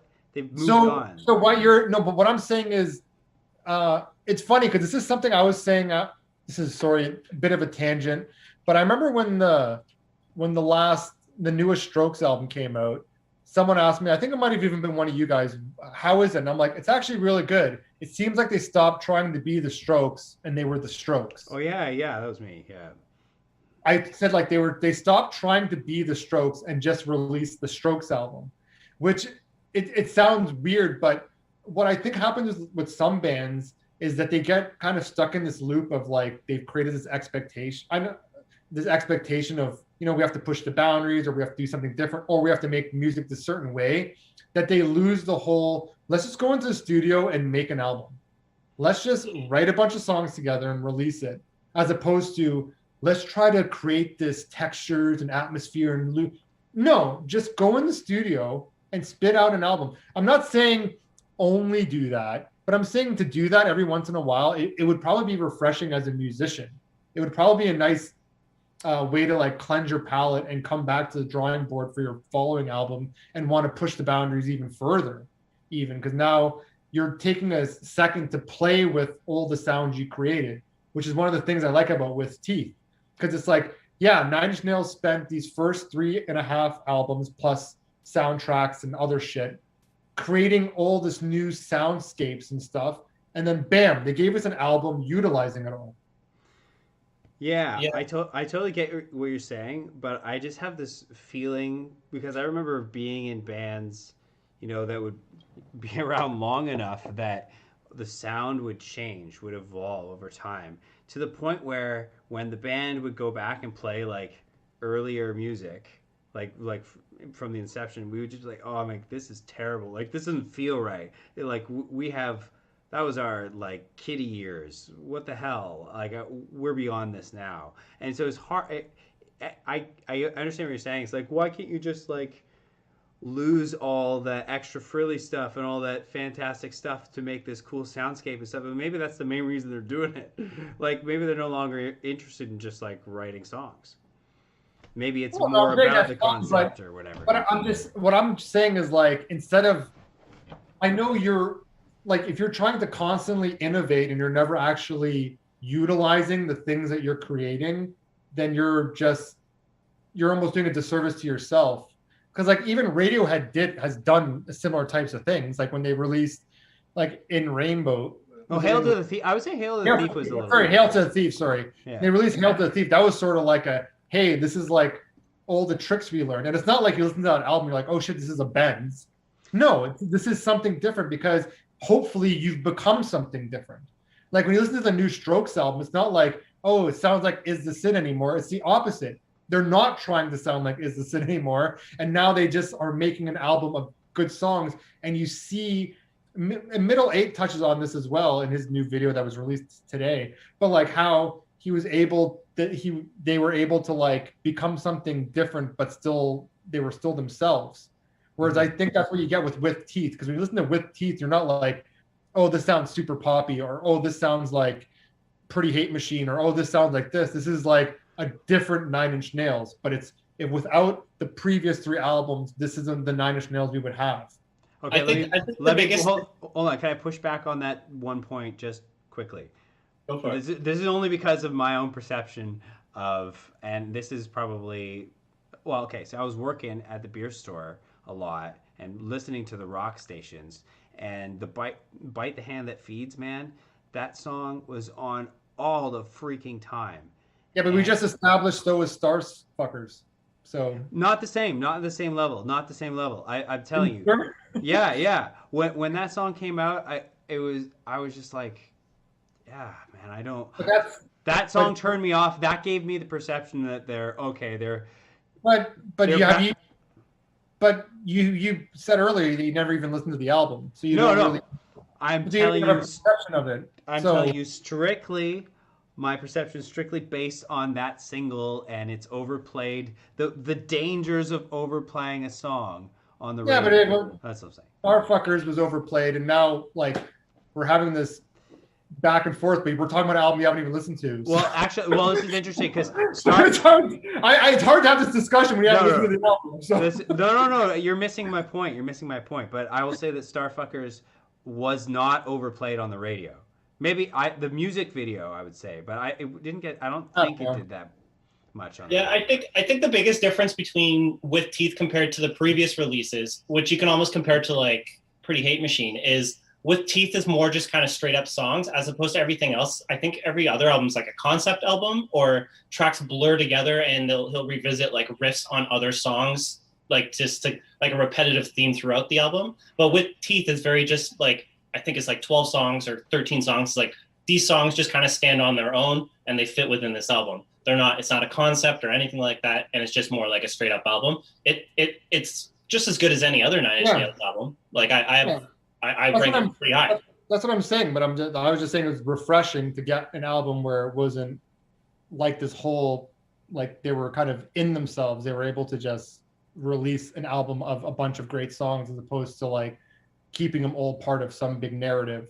Yeah, because if you look at like the next album that came out after that, the last album that was part of, I guess, their Interscope deal, Year Zero, that's a pure concept album. Oh, yeah, and that's an album where they were pitching the show, doing all those things, trying to, it's alternate reality. There's like a companion game that comes along with that album. So if you want to get back into that stuff, the next album is it, for sure. That's what I'm saying. Like, I like that stuff because when Year Zero came out, I love that album. That's probably one of the albums I listened to the most by them, like upon release. But I'm just saying that getting an album like With Teeth does not diminish anything around it. Yeah. It's just all that album you're getting in the hand. It's just, I was just pointing out my perception of With Teeth because of where it came from with The Fragile. And also I think because at the time when it came out, there was a lot of it like dancey rock stuff on the radio, like, Franz Ferdinand and all that kind of stuff.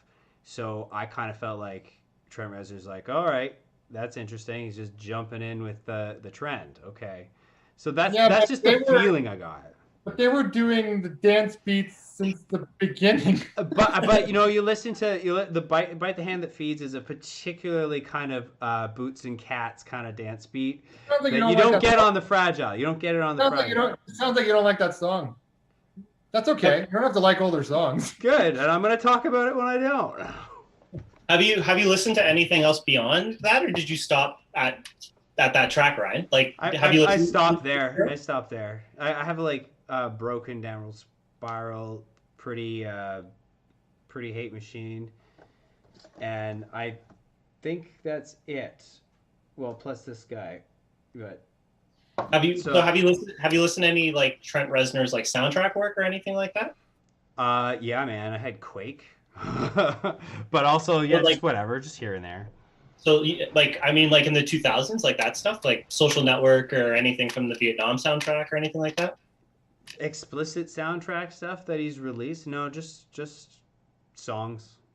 Okay. Yeah, no, I just want to ask, just that helps me gauge kind of like where you are. Because like for example, like you can classify like that soundtrack stuff as Trent Reznor, Atticus Ross, but at the same time, Ghosts and like Ghost 1 through 4, which is what they released in 2008, that's like 4 discs, or I guess not 4 discs, it's probably 2 discs, but it's like nearly 2 hours of like kind of ambient music. That's 9 Inch Nails. So that's where you can kind of, that's where that those two things kind of converge. So that's where it gets blurry, I guess.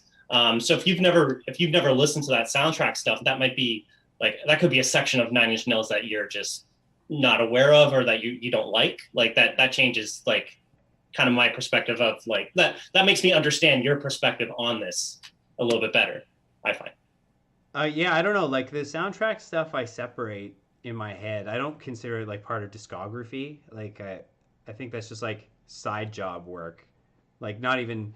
I guess it's 9 Inch Nails. It is 9 Inch Nails side job work, but like in terms of albums, like the flow from going from this, which was Harold. Like when I was younger, I was really inspired because look at this band pushing the you know, the edge of music, releasing quite a strange, from my perspective, like lead single off of the album. And then what happening with Teeth, I was just like, okay, oh, I see. You're just playing the game now.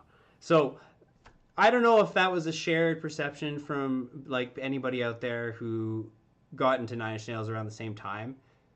But I think that probably some people out there felt the same way because it was definitely on the radio all the time. That song, just that song. I just hope no one else judged the album by one song. Yeah. Well, that's what the single's for, man. Just a little taste. Yeah, and there's some other really good songs on that album, right? I mean, it's the first one that I bought to get into 9 Inch Nails, and I was surprised because there's like the 3 big singles, or the 2 of them for sure, like Hand That Feeds and Only were pretty big dancey kind of singles from that album. But then you have like Every Day Is Exactly the Same. There's a few other tracks on there that are kind of like in line with almost like with Fragile, or like they're more traditional hard hitting rock stuff. It's not that kind of danciness throughout. Okay. That's just, so that's not. Is it a good representative? Like, is that a good single for them to have released on that album, though? I mean, Well, usually when a band gets to like their 4th or 5th albums, I don't think that first single really needs to represent the album per se. They just need to put a song out. That's true. It's true. I don't think at this point 9 Inch Nails is like, oh shit, we gotta get a song out there to capture some new fans. They're probably just like, this is gonna be a good single, make that a single, whatever. We're not even gonna make a music video for it. Yeah. What about on this album? Did they think a little bit harder about? Well, because even when Only was a single, wasn't it just David Fincher came to him? He's like, I have an idea for a video. I want to make a music video, and Trent Reznor was like, okay. Yeah, it's like 95% CGI. Yeah, he's like, okay. So it's like he's at the point where he's not even like picking the singles. It's just like, I'll make a video for a song. Okay. Yeah. That's cool. The Day the World Went Away seemed like a deliberate unveiling, though, for this one. At least maybe that's just because that's what I went through. Yeah. So I guess we can kind of ask some, or get back into some song questions. You mentioned earlier, what was it? Not to talk about this track again, but We're in This Together. I just want to say I love the power of that song, the way it hits. There's nothing like it, and it's one of those songs where I think it is purely, well, not purely in the production, but it's in the production because there's so much muscular, like just strength behind that song. It's amazing on headphones, and yeah, good luck trying to play it live. I don't know. Do you guys prefer the single, or do you like the 7-minute version that you get on the album? Well, I know the 7-minute version better. I mean, it's just an extended outro. I'm pretty sure that's the only difference, right? Yeah. Yeah. I haven't listened to like the radio version in forever. I didn't even remember there was one. Yeah, I just remember when I first heard this album, I was like, oh man, this song is like 7 minutes long. And then it's like, no, you've always seen the radio version or the music video version, which is like 5 minutes. Do they cut out part of the intro or just the outro for that radio version? I hope I'm not sure. Yeah, it might be the bookends, because I think that doesn't that song have like a long intro going into it, or is it it might be the long outro. I might be confusing it. Yeah, it's a long outro with the piano. Right. And which I don't mind that stuff, because like that's pure just like ghosts, like that trail off. Like I'm all for that. I love that stuff. When you hear like especially like when you hear like a song like The Frail come in, because like that's like the first piano work you hear on the album. It's Yeah. that Trent Reznor Nine Inch Nails piano is like so iconic now. Like you just know that sound. Yeah, the Social Sounds Network like blew so. it up for sure. Yeah, it sounds like so like it, like you're playing in a huge like chamber or something. I don't know. It sounds very gothic. Sounds great. Yeah. Gothic is a good way to put it. Yeah, they're very plotting and very moody chords usually with very Yeah, sparse melody. it always sounds so cold and hopeless. That's a good way of Yeah. putting it. So this just a weird side note on that specifically. I remember My watching like a special feature on the Social Network soundtrack, and there's like a feature on it where it's just talking about the music, and it's like pretty much Atticus Ross, Trent Reznor, and David Fincher all just kind of figure out what they want to do. And like for that, like that piano riff in Social Network, like the classic boom boom boom, like that. Apparently at the beginning, it's on like a more expensive, newer piano, so it's like very tight, very sounds very like warm and pleasant. And then that riff is revisited again later on in the movie and also in the soundtrack, but it's on like a stand up, like an older piano, and it's meant to sound like the relationships that he has frayed away. So it's like those little things that I would never know about. I learn about this, and I'm like, this guy's just on a different level in terms of like the instruments he's using and his production, which I thought was just an interesting note on like that cold feeling, because that's what he specializes in. So I guess we can ask the next question here. What do you guys think is an underrated track on this album? There's lots to choose from. So I don't know. What do you guys think is an underrated track, or what would qualify as an underrated track on a 2-disc album? What did I put? I put The Big Come Down. Yeah. I like. It's kind of like a unique sounding track. It has like, is that like an acoustic guitar going on? There's like the cool beat. I just felt it's like a unique song on an album full of a bunch of unique sounding songs. Yeah. Yeah. Le Maire, that's my favorite of the like transition tracks, whatever. I just when that drum comes in, it's like little swung, just a little bit of swing in it. I just love that. And that gentle French voice is Yeah, and you have like it sounds like an upright bass, and yeah. it sounds cool. It sounds very loungy, and then gets really noisy at the end. So it's kind of like this weird juxtaposition. For sure, yeah. Yeah, I like just the general sequencing of this album, like the way the heavier stuff is balanced out with the quieter stuff. Like track 3 is like what is it, The Frail, and then you have like this one near the end. This is near the end of the left disc, right? Yeah, so it kind of calms things down based on the journey you've been on. Even though I think Le Maire it picks back up, but I remember it starts off pretty quiet and then just builds up from there. So it's good to balance that out, because like the songs that really hit. So it's good you have to have some peaks and valleys, I think. Yeah, and like they do such a good thing of like stripping everything down where it's just like piano and a voice, and then like you'll just get this huge like fuzzy loud guitar just kind of come right into your face, this booming sound. Right. I just before I let you answer, Gordon, I just want to say that I kind of think that We're in This Together Now is a little bit underrated as well, just because I feel like that song should have done better for how good it is. But I don't know if you guys think so, because I didn't hear it on the radio as much as I would have expected for how good it is. You know what I mean? Yeah, it's a great song. I think it's like it's one of their most streamed, so it is a song that is appreciated. I think it's more so what got underrated by the I guess maybe just the radio play.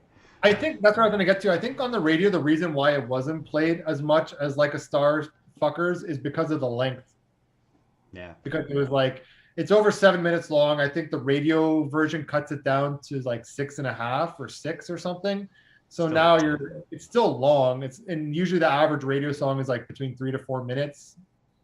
It was doomed to begin with. Yeah, you're right. I remember even on Much Music, it was like a pee break song that they would always call it, where I remember, because normally they play 2 music videos, it'd be like VJ, 2 music videos, commercial, VJ, 2 music videos, commercial. But if it was like a song over 5 minutes, it was VJ, 1 music video, commercial. But I remember that on Much Music they always refer to it as like a pee break song. That's so funny. Nice. Yeah, for my underrated, I mean, it's tough now because I do picture well, for my track I had The Mark Has Been Made. I just like how thematic it is with the title of the song, the way it works. It does suck though, because I think Man on Fire didn't ruin the song, but I only think of Man on Fire when I hear that song now. But just hearing that song without thinking of Man on Fire, like, I'm into it. This sounds like a thriller. Like, this is a great song. Yeah, like that was my only thing too. Listening to it now, I'm like, this reminds me of a movie or something. Why is this so familiar? And it's like, oh yeah, Man on Fire. Like, but it just goes to show you like how he was like almost destined to be a composer for movies. Yeah, for sure. And like, it made me go back and watch the trailer for Man on Fire, which I haven't seen that trailer. I haven't seen that movie in a really long time. But so I had that as underrated. I just realized that we skipped over favorite song. I think we jumped ahead. What was your favorite song, Anise? Well, it's hard on an album this big to narrow it down to one, so I narrowed it down to three. I put I put Into the Void, The Wretched, and We're in This Together.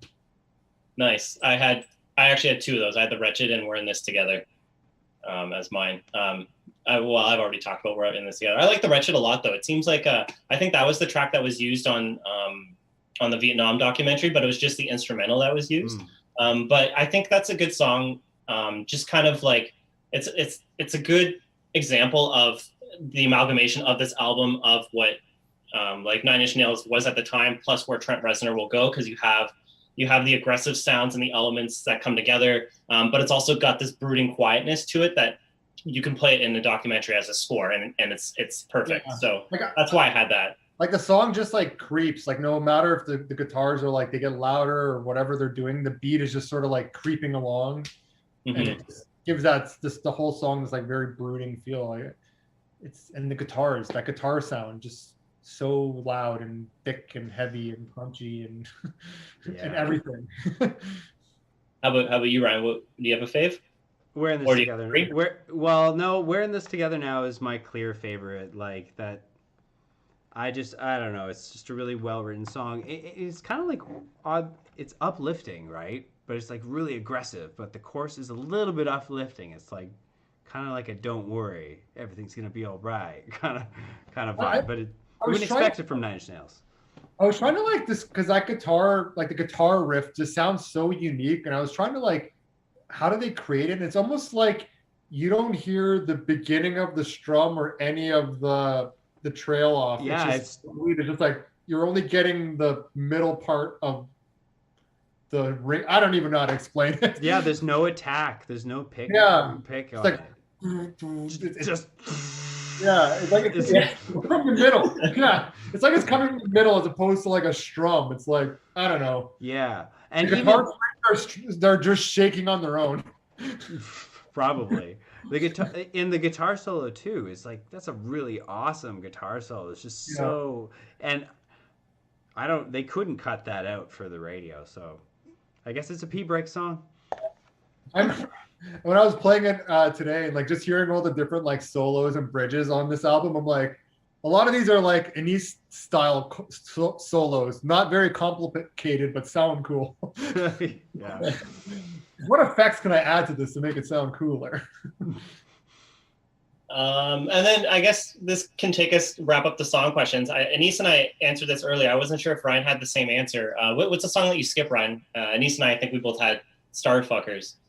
Oh, interesting. Well, I actually didn't have that as a song I skip because as is one of the singles I don't really jump to per se because it was so overplayed at the time and it isn't particularly one of my favorite Nine Inch Nails songs. Right. But when I was listening to the album, it was actually like kind of refreshing hearing it again for like the first time in a while. Mm-hmm. I did let it play through.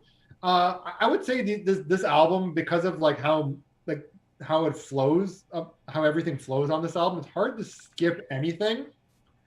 But because of the length of the album, it's also hard to just listen to it through all the time. Yeah, right.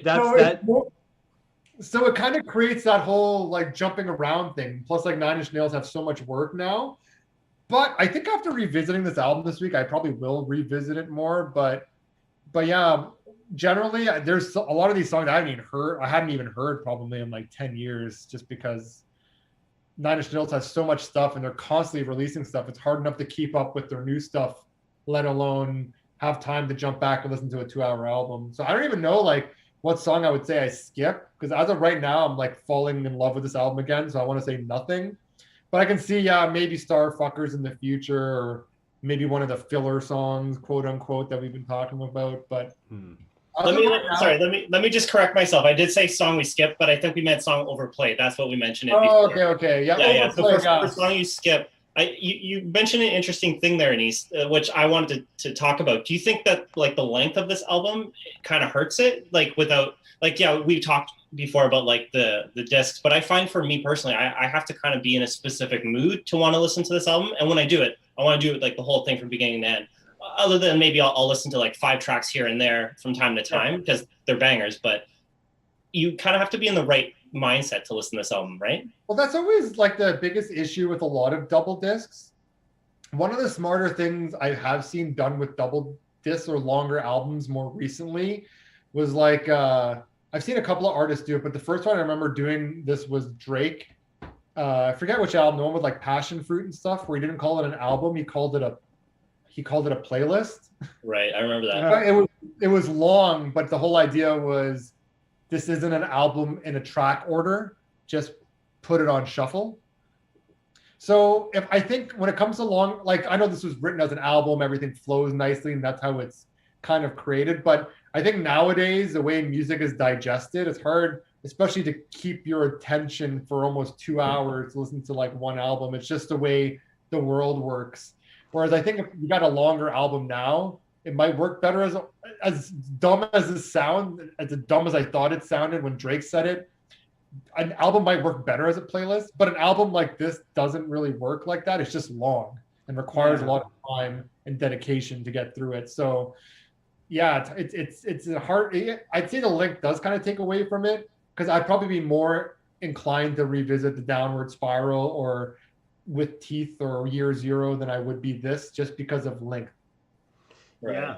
Yeah. No, the medium is the message, right? Yeah. Like because we come from this history of listening to a certain LP length, right? Yeah, CD. We come from the generation that this is a CD I'm listening to today. And so at the time, artists working in that framework, will form their art to work with that framework. So they know they have time for transition songs and tracks because people are only bringing one CD with them to school or whatever, right? And they'll put the secret track or the negative time at the end, right?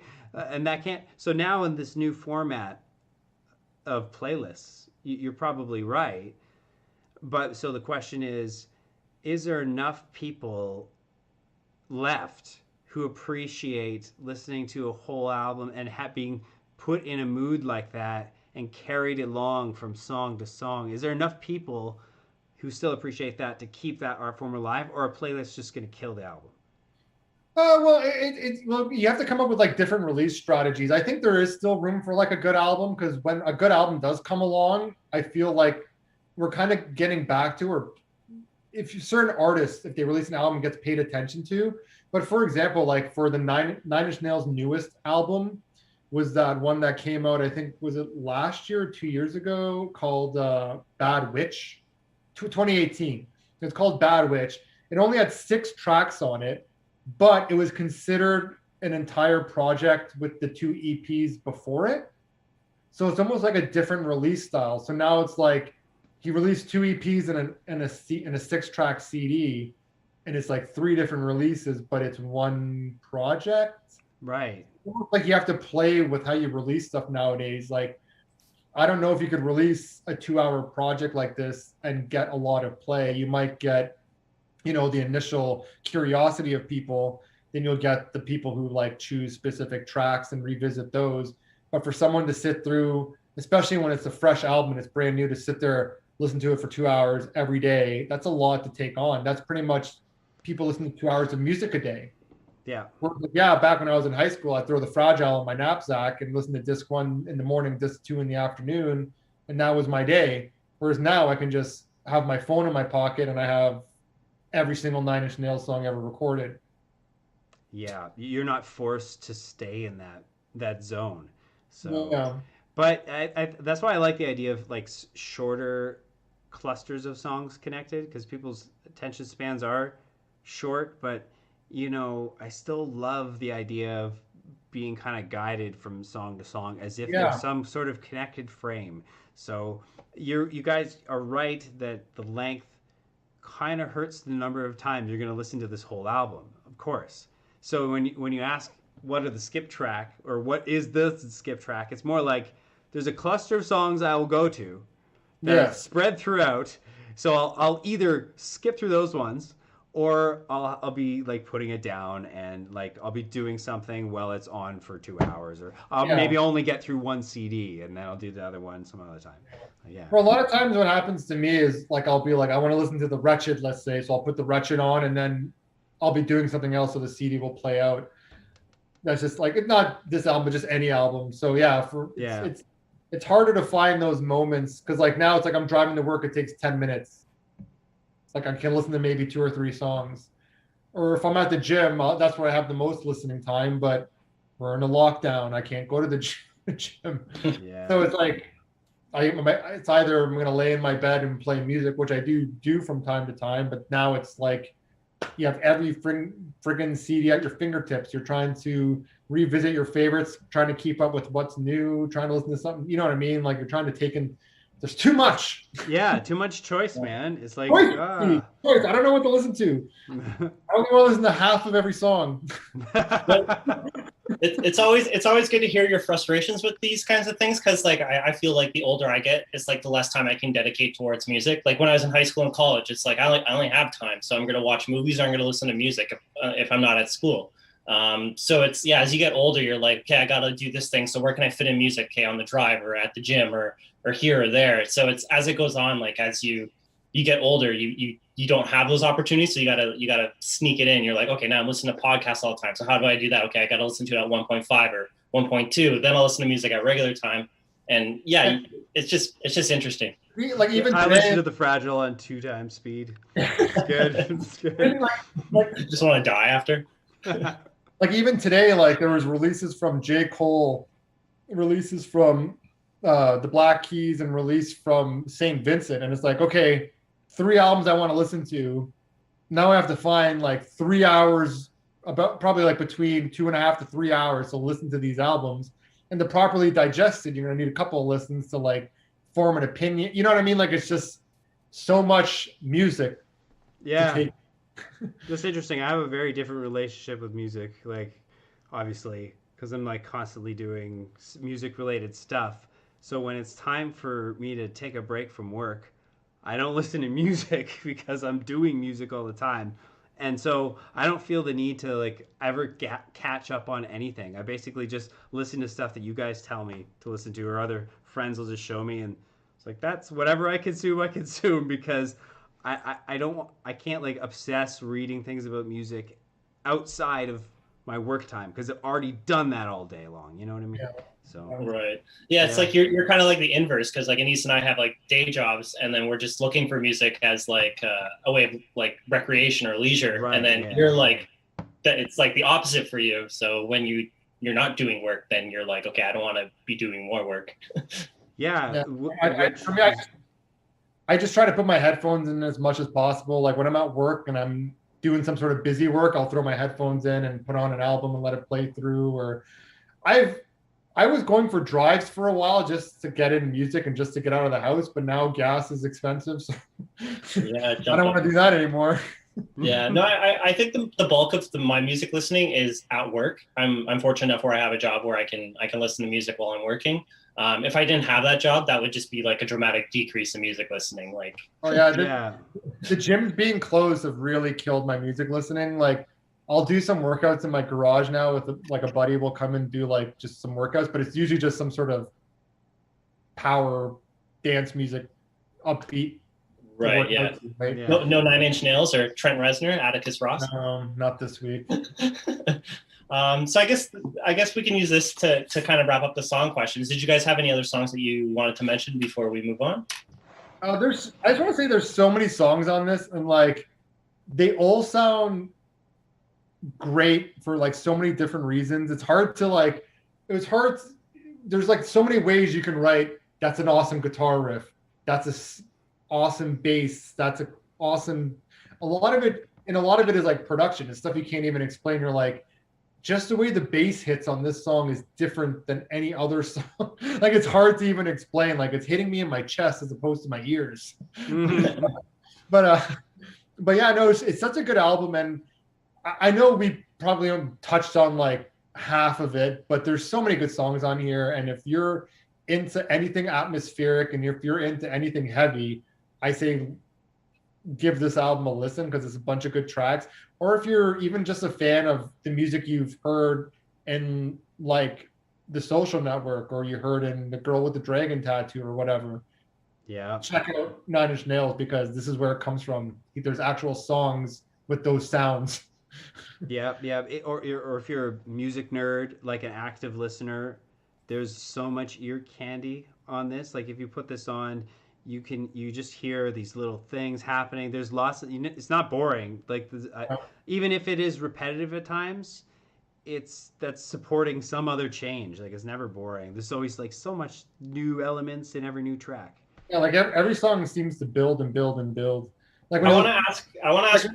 Oh, sorry. Go ahead. I was gonna say, like when you listen to like a song like Somewhat Damaged, like it literally starts with like an acoustic guitar playing a riff, and it just builds and builds and builds till you're like freaking in a fucking Terminator movie, and there's a fucking tank coming at you and fucking robots shooting at you, but it's still, that riff is still going on. Yeah.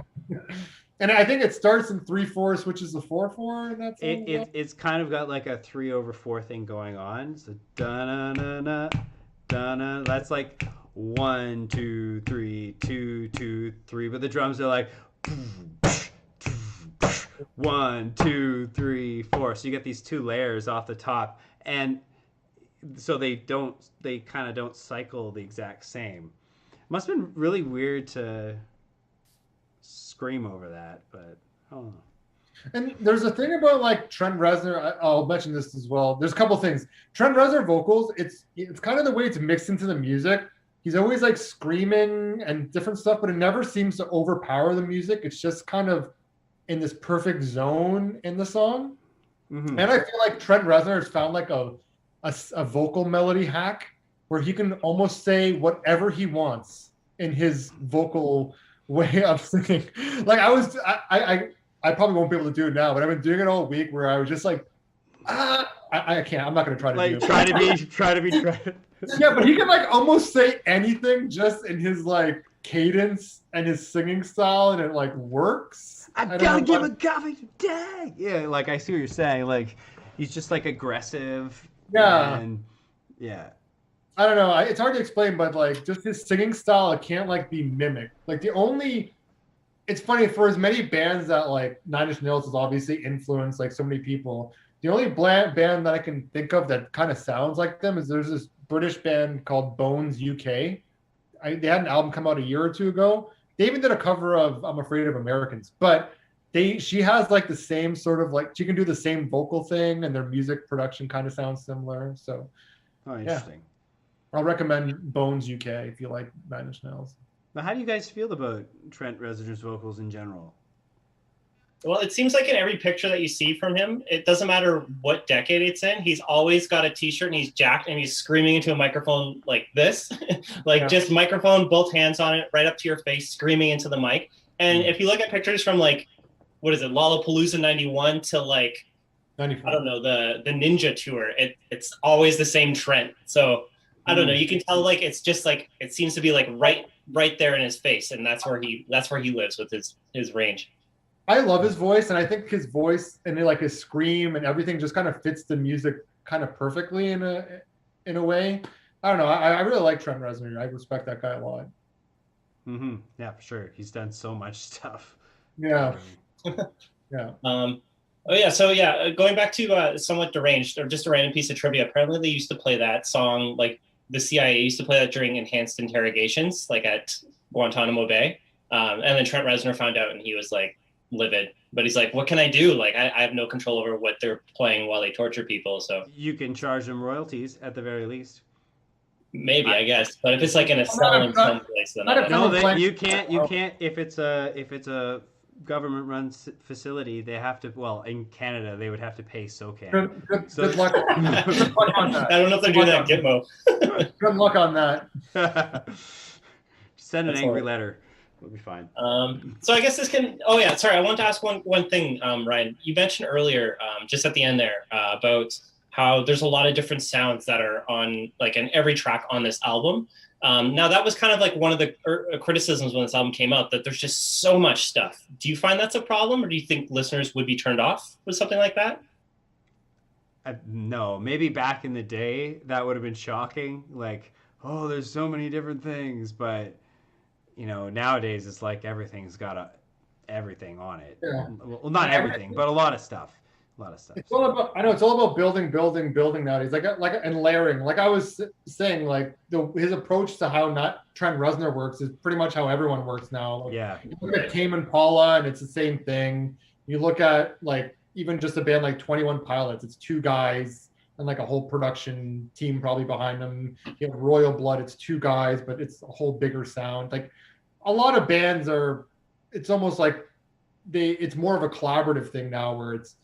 I'm going to make a song and I'm going to try to do whatever is best for the song, as opposed to I want to play guitar on it, I want to play drums on it. It's like, no, I'll program the drums, I'll get that guy to play guitar on it, and this guy will help me write the lyrics. It's interesting you say that it's more collaborative, but I actually feel that this change has enabled the opposite to happen, where one guy with technology can program the drums, record the guitar, record the vocals, do the whole freaking album. Like, I don't know how much. Yeah. You can do that now, but like an album like this is like, just look at the personnel on it. It's huge. It's very collaborative effort. For sure, yeah. But I mean, in terms of just using the technology and using samples and stuff, anybody can do that now, and you don't need to have a whole team or anything. So there's a lot more of that variation in sound and in music nowadays. Probably, I'm guessing that would be to be expected. So I never felt that way, that this album was like jarringly different between each song. I mean, that's what it is. Like you like Gordon was saying that one of the criticisms of the album is that they use too many different sounds between tracks. Is that what you said? Yeah, in all the tracks. Yeah. I felt like the mood was set and you were carried between tracks that couldn't exist for me. Maybe that would exist if you were skipping through tracks and like, okay, where's the other, we're in this together now, where is it? And you keep hearing all this weird shit. But if you listen to the album, that's not an issue. I think it just means, I think Gordon was saying, the guys were saying that the songs were too busy, like in themselves, not as a whole album. Yeah, like a lot of overdubs, just But the thing is, like, we've talked about Chemical Brothers and Daft Punk and those groups. They were doing the same shit at the time. It's almost because I feel, because Nine Inch Nails falls under a rock umbrella, especially at this time, there's like so much gatekeeping for rock music, where you're using a computer, so you're not rock, right? Or then guitar, bass, and drums, you're not rock. So that's probably partially what's behind some of that criticism, where the songs are busy, but that's what makes them great. And it was certainly like a contemporary review that I read. I haven't seen any retrospective reviews or anything like that, but if anything, I can see this album just aging better over time. So I was able to dig it out. I found it. Nice. So it's in pretty good shape. I actually left it in my car for a lot of years, because I when I bought it, it just stayed in the car. So there's the liner notes. You got your left and your right. And then I noticed the liner notes on the book. It's pretty thick, so it includes lyrics to all the songs that have lyrics, which still blows my mind when I see that. I'm like, oh yeah, remember when albums used to do that? And then apparently the front picture, which is the top part, is like a picture of like a waterfall in Iceland, and then this is like a really I guess a tight close-up of like the inside of a seashell. So this was originally meant to be like the back of the album. And then Trent Reznor saw it and he's like, you know what, let's just flip it. And then so that's how this weird image is on the front. And I've been to that waterfall in Iceland. Have you? Nice.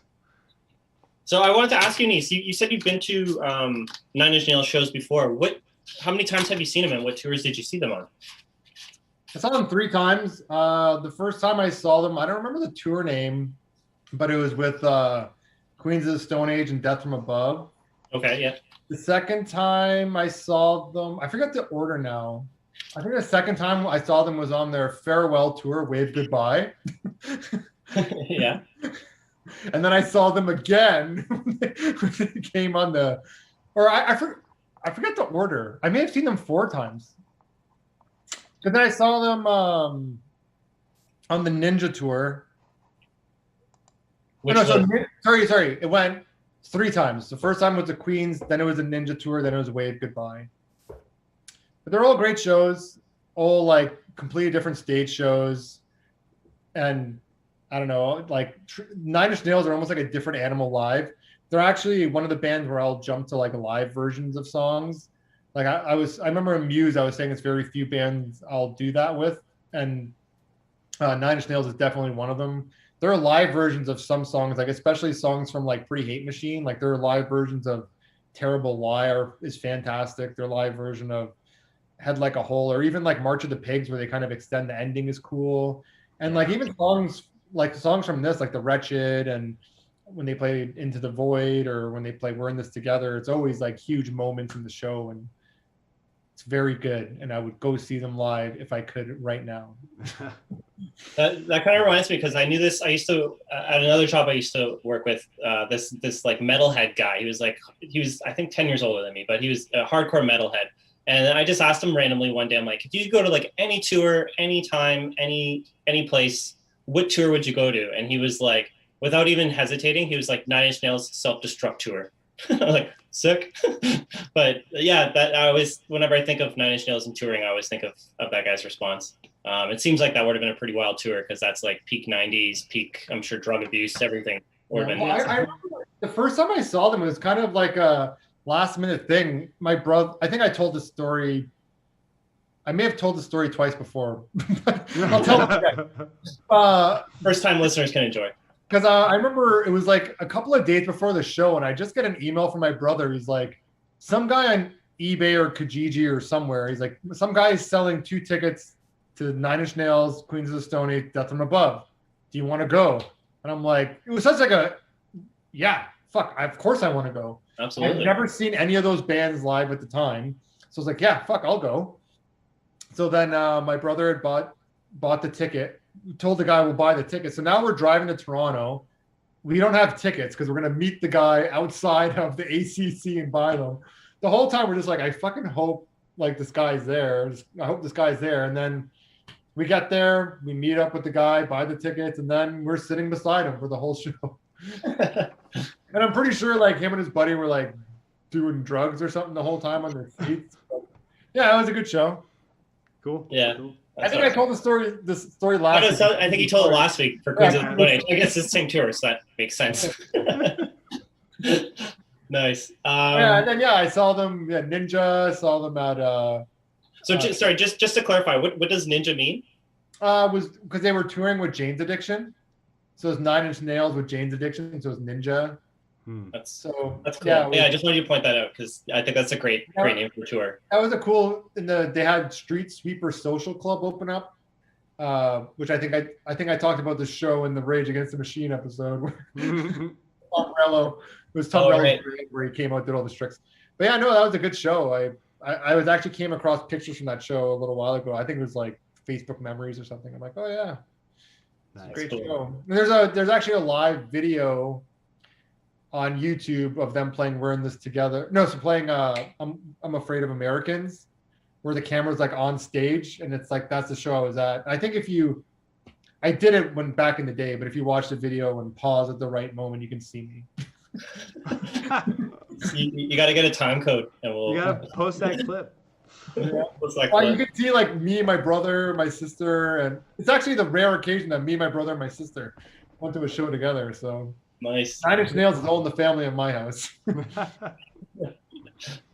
So I guess we can move on to more general questions about 9 Inch Nails to kind of start wrapping things up. How often is this album in your rotation, Ryan? It was listening to it for the podcast. It was a long time since I'd listened to it straight through. Like, songs will come up here and there over the years, but like sitting down and just listening to it, and that's probably just because it's a double disc. and it is meant to like set the mood. It's not a double disc of bangers. Like it's a journey. So it was quite fresh to my ears listening this week. It really, which is nice because it really brought back all those nostalgic, memories when I first listened to the album. So I would say we're in this together now is probably once every 2 years or something. I think you could say like every other day. Yeah, like Oh, no. I know for me, like when I put it on this week, like it had been a while. So like right when I put it on and like that first song kicked in, like it just took me back to like the first time I ever heard the album. Yeah. Experiencing it, I was like, fuck. And even when I was playing it again today, my brother was in the room. He's like, I remember this. I'm like, you don't want to know why you remember this? Because you're remembering the first time you ever heard it. Like we were older at this point when this album came out. So the memories should still be pretty vivid. But yeah, for me, I don't like Ryan. Yeah, I'll revisit songs. Like I listen to Nine Inch Nails quite a bit actually, but to actually go and listen to this album from top to bottom, it's probably been like 10 years, maybe more. So listening back this week was very nostalgic and it like made me fall in love with it again to the point where like I think this might be back in regular rotation for me because I actually like fell in love with the left disc and like I remember just loving the right disc more and kind of exploring other songs like from beyond the ones that are the ones I revisit all the time was sort of like, oh yeah, I remember this. Oh yeah, I remember this. Oh yeah, I remember this. And it's funny the stuff you remember. You remember like the transitions and like the random lyrics here and there because like Trent Reznor has all these like doom and gloom lyrics. I really don't know what he's saying. I assume he's singing about robots and the end of the world and stuff. I don't know. But then like I guess when you go really deep, it's like pure like incel type of lyrics, but whatever. But usually you get these like very chanty, like you'll get these like very big lines that are the more that stick out and pop out and are cool. Now that you mentioned this incel connection, I'm not gonna hear Nine Inch Nails the same ever again. Way to ruin it for Ryan. Yeah. For me, I guess to answer that question for me, I don't know how often it is in my rotation. The last time I listened to it, I want to say like 10 years ago or maybe 5 years ago I listened to it. But there is one weird thing to kind of add on to what you were just saying, Anise, where it's like, or maybe even you, Ryan, where it's like when I put it on, I'm like, yeah, I can't wait to get to like we're in this together. But then you put on the first track, you're like, okay, no, this one's pretty good. Okay, this one's good. And you're just, you're bopping along to it. You're like, yeah, all these songs are great. But like once that track hits, I don't even know, it's like track 5 or 6, like we're in this together now. You're like, you're fucking amped. You're good to go. You want to listen to that. So that's the one thing I do like about that album, even though there's a lot of tracks on this album. The bangers are still like insanely good. Like they're undeniable. Because of the atmosphere it's building and those like we keep referring to them as filler tracks, but more the more like instrumental atmospheric stuff. Yeah. Because of that stuff existing and that stuff also being like very interesting and very cool connection pieces between songs, it just makes the songs hit better and sound better. So the fact that you have like the frail before the wretched makes the wretched that much better because it creates this mood before you get this like bombastic song, Right. Yeah. And that fading out little over top of like when that weird static loop comes in, just all those kind of interplays and stuff. Yeah. I luckily found a version on YouTube with no ad breaks in it and just like as one chunk. So that's what I was listening to. Yeah. It really gives you that like it connects every song and gives you that like forward momentum to the album that kind of makes the album cinematic in a way that you're following it like a story or any like a journey or something like a it definitely like you need those tracks because it adds just like overall cohesion to the whole album.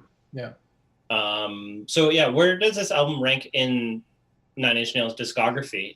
They have a big discography. I don't know what you guys included in your ranking, and so who wants to go first? Do you want me to go first? I can go first. So I this week was kind of a busy week at work and stuff, so I didn't really have time to get through everything, so I didn't really re-listen to everything. Mm-hmm. And then I only included everything up until Hesitation Marks, not because I don't consider Bad Witch an album or anything, but that stuff I kind of took in differently, and I didn't even know Bad Witch was considered like an official release. Pretty much ever since, like even Ghosts 1 4, it's kind of been like it almost feels like nonstop, like Nine Inch Nails stuff going on, whether it's a soundtrack. I feel like every few months I'm adding some sort of new Trent Reznor project to my phone to listen to. So I didn't include anything after Hesitation Marks just because that's when it stopped being like albums to me and just became like files on my phone, as bad as that sounds. Yeah. So I ranked it as number 1, I put the Downward Spiral because that was my first love. It was one of the first CDs I ever had. So it's like literally like one of my, cornerstones. Then I have The Fragiles, number 2. Came out at the perfect time. It's the first album of theirs that like I had like personal like attachment to because it came out, as I was a fan. Then I put Pretty Hate Machine because I feel like that album was so groundbreaking and it still holds up really well. As dated and 80s sounding as some of the production is, it's still so fresh. And like when you hear those songs live, it's just the production that makes it sound dated. The songs don't sound dated at all. And I was thinking about that's probably why you like the live versions because you don't have that dumbass 80s snare drum sample anymore. Yeah. So then when it got to like those first 3 albums are so iconic. So those were like easily my top 3. The next 4 are kind of more interchangeable because I was kind of taking in Nine Inch Nails differently at that point. So I put Year Zero because I really like that album. I listened to it a lot upon release. I put With Teeth. That's the first album from Nine Inch Nails I really enjoyed while driving. Like it was released while I had a license and I was able to blast it in the car. And then I put Hesitation Marks and The Slip. Those can probably be switched. They're all like, I like all of these albums. Like it's more so the first 3 are a top tier and then the next 4 are like a lower tier. It's kind of more of that sort of setup. So yeah, that's my top 7. I don't know where I'd rank like the Ghosts and stuff. I kind of hold that stuff differently just because it's not. Yeah. It's so different that it's hard to compare it to Pretty Hate Machine. You know what I mean? Like it's so different. Yeah. Yeah. Yeah, I guess I'll answer. I was thinking about this too because I'm like, how do I rank? Like they're kind of all over the board in terms of like traditional albums, right? So, I listened to Ghost Part 6 and I didn't hear 5 because I didn't get to it. And then Bad Witch I also listened to for the first time today too. So like the last album I listened to was Hesitation Marks, and it's not even on Spotify, so I'm going based off of my memory of it alone, and I remember I really liked that album. So sorry, just to kick off my ranking, I had number 1, I had the Downward Spiral. Great album. It's like the go-to Nine Inch Nails album in my opinion. The second one I had Pretty Hate Machine, just because my Nine Inch Nails experience is more like retroactive. So I think that, like you were saying, Anise, I think that album is even though it came out in 1989, it still has like all those Nine Inch Nail elements that you hear it. I think the only thing is like the production where maybe it's recorded on tape as opposed to everything else is more digital, different recording and all that stuff. So I and even listening to it this week, I was like, do I put the Fragile 2 or do I put it 3? I don't know. So I went Pretty Hate Machine number 2, Fragile 3, With Teeth number 4. That was the first one that I bought. I think that's a great album. And then so this is where I think of like the different albums, the different Nine Inch Nails albums that you can get would be like Pretty Hate Machine and With Teeth, where you have like maybe the industrial, or I'll call it dancey, the more dancey stuff. Then you have the stuff where it's like the concept albums where you have like the harder hitting stuff with the textures and maybe some ambient stuff. It's usually a really good mix of everything. So that's where it's like Downward Spiral, Fragile, Year Zero, Hesitation Marks, all those albums kind of fit into that bubble. And then you get into the dark ambient stuff, which is like the soundtrack stuff or Ghosts and all that stuff. So I did include Ghosts as my number 5, simply because I do actually throw that on. It's great music to work to, so that's why I like listening to it. Or like I at the same time I can throw on Social Network or any of those soundtracks. They all kind of scratch that itch, and they're great to work to. So number 5 was Ghosts 1 through 4. 6 was Hesitation Marks. 7 was Year Zero. 8 was The Slip. Those albums kind of like are interchangeable. Same with Bad Witch. I had it ranked as 9. Just recency bias. I haven't listened to it enough. And then Ghost, I threw it on 10 because I listened to it right before we did this podcast. When we're done here, though, or the coming week, I'll definitely listen together Ghost 5. I missed that one. And then I didn't include any of the EPs. There's so much stuff, so I didn't have time to listen to it this week. Like Broken, I hear amazing things about and all that stuff. When was Hesitation Marks taken off of Spotify?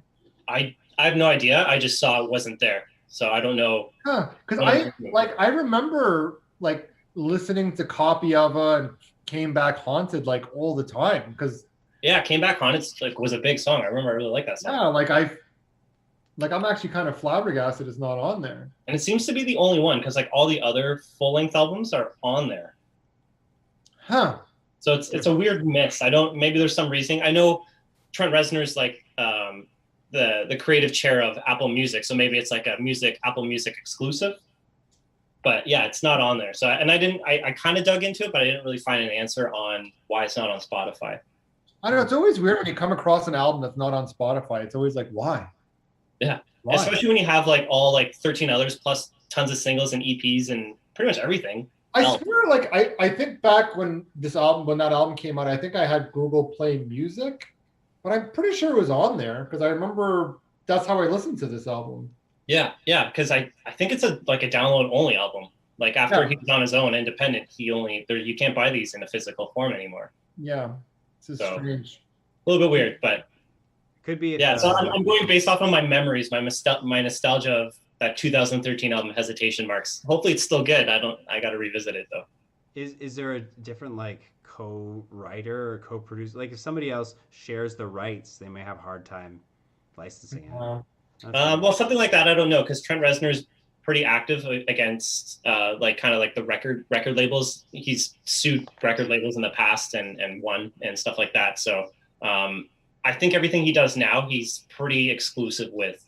He has like full control over everything. No, I don't. I'm not talking about a record label. Like if he split a copyright with another artist, perhaps. Like Atticus Ross or whatever. That could add a complication because maybe. Yeah, but Atticus Ross. What? Atticus Ross at this point is like considered Nine Inch Nails.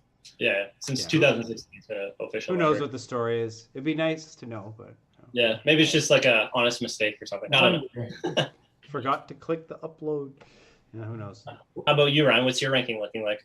Well, I stopped listening after the Fragile because I was so let down by the overplay on the radio. But the Fragile and Downward Spiral, I was those are like the two I listened to the most, but I just went with my own bias and made the Fragile number one because I just spent more time with it. Then Downward Spiral is number 2, and Pretty Hate Machine is number 3.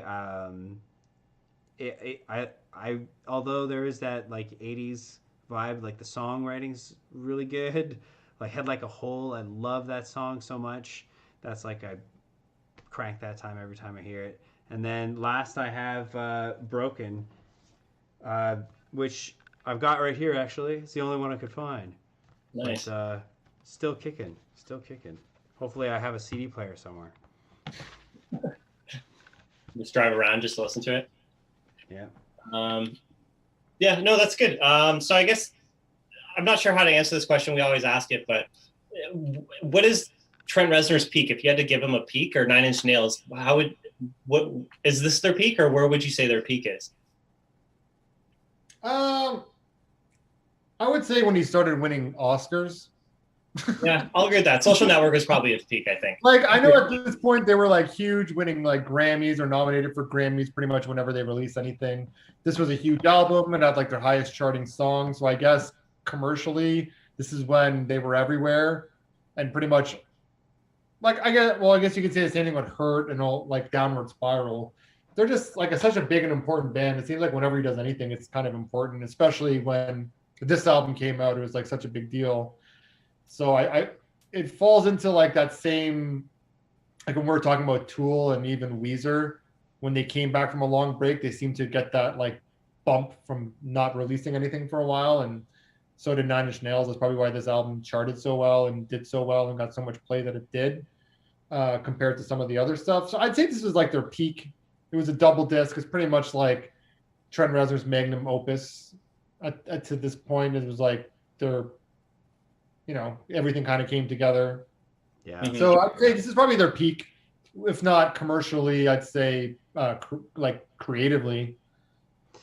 Yeah, it was interesting. Like, I kind of got the sense with Teeth was the commercial peak because this album like was a bit such a big deal that everybody wanted to know what would happen next, and it was commercially viable. So you heard a lot of it on the radio. Like I heard a lot more on the radio. I keep stressing this from with Teeth that I did from the Fragile, and I think at that point they were legendary, and so they could just put on these awesome radio tracks. So that I think maybe due to the Fragile, their peak was with Teeth. My guess. Yeah, I see their peak. I guess with like within fans, it's probably like closer, maybe even Fragile. But I think he hit a new peak with when with the Social Network and starting with the soundtrack. So it's just a new peak in not that they weren't, not that he wasn't respected, but I think he hit a new peak in respectability where it was just like, okay, to everybody, like it's undeniable now. It's not like just some guy who's like talking dominatrix shit in some weird corner of the earth at like Charles Manson or the Tate LaBianca, or like the Tate residence or anything weird like that. It's just like, no, this guy's making, like, he just won an Oscar this year for a Pixar movie. So like, that's where he is now with his respectability. So I think, yeah, the Social Network was kind of a big jump forward in that regard. We have to think too, because like if you were like 18 years old when Pretty Hate Machine came out, or even the Downward Spiral, by this point you're the 40, you're in your 40s or 50s, you're the one making the decision. So it makes sense that Trent Reznor now is like making soundtracks and pretty much your go-to for everything, just because your fan base is now grown. I guess, yeah. But you know, I always thought of Trent Reznor as a soundtrack guy because of like Quake. Like I remember knowing that. Oh, he did the soundtrack for Quake. Oh, it's cool. I'm pretty sure he did movies in the '90s too. I think he did No, like there's a individual difference songs and consulted, but nothing like scoring, I guess. Yeah, No, really. There's difference between doing a Quake soundtrack and making a song for Lost Highway and winning multiple Academy Awards. That's true. That's true. But I the perception was always there. Maybe he just got better at it. Who knows? Well, that's what Gordon was trying to say. Like he started off making, you know, a song for a David Lynch movie, which is like an indie outsider weirdo movie, to making music for a Pixar animated Disney movie. There's a wide difference. Yeah. If the people who made and wrote and directed that Pixar movie, they were 20 years old in the 90s. You know what I mean? So yeah. That Trent Reznor is something different than a 60-year-old who was in their 40s, and then, you know what I mean? Like it's the relationship is different. Yeah, I mean, if you take the through line of like he makes songs and consults soundtracks for like Natural Born Killers to like 2020 where he's doing Soul, it's like that's incredible. Like I mean, it was always kind of, maybe it was there if you listen to Nine Inch Nails, but like that's a pretty incredible through line. Yeah. So I guess one final thought that I wanted to add before we ask the question is it's actually Trent Reznor's birthday on Monday. He's turning 56. Oh, nice. I saw that. Yeah, May 17th is his birthday. So I just throw that. I thought I'd just throw that out there. So I guess birthday, Trent. What's that? Happy birthday, Trent. Yeah, happy birthday, bud. So listening, come on the show. Yeah, feel free. I will not be intimidated talking to you at all. So I guess we can use this to ask the question now, or move on to the question. Is this album essential? Who wants to go first, or do you want me to kick it off? Kick it off, Gordon. All right, I'll kick it off. I'll say I'm going to give it a reluctant no, mostly because I think if I was introducing this Nine Inch Nails to anybody, there's other albums I would give to them first before this one. For me, it ultimately comes down just like it's a great album. I love it. But it ultimately comes down to just the time of it. Like it's like an hour and 48 minutes or almost 2 hours long. So that you have to really factor that in when you make the choice to listen to this album. There's great songs on it, and I like everything that it encompasses, but I will give it a reluctant no, just because I think like Downward Spiral and Pretty Hate Machine are better samples of what Nine Inch Nails are if I was introducing somebody to this band. But how do you guys feel? I get what you're saying, but to me, I always felt like those three first albums were just so like groundbreaking for music, or at least to me. Like when you listen to Pretty Hate Machine, they're almost like creating like a whole new lane of rock electronic music or whatever the fuck he was doing. You listen to Downward Spiral, you're like, holy fuck, this thing is like so unique, so like cool sounding and sinister and dark and bombastic, and my parents are gonna hate this. Like it's everything a kid would Right. want. He goes pretty deep. Yeah. Yeah. But then when you get to like the Fragile, I've said it before, but this felt like the magnum opus. This was like, this is the album that if I die tomorrow, I am proud to release this as my life's work. And yes, they've continued on since then, released great songs, released a bunch of other stuff. But even when we're talking about Nine Inch Nails, me and you, Gordon, specifically, and even Ryan, because he stopped listening to them after the Fragile, we were categorizing it different after the Fragile as before the Fragile. Right. It's like something changed. And I think what changed was the fact that, like, as good as Nine Inch Nails is now, it's all built off of what they created with those first 3 albums. So I'm going to say the Fragile is essential because it is a culmination of what they were what he was creating, what they were creating.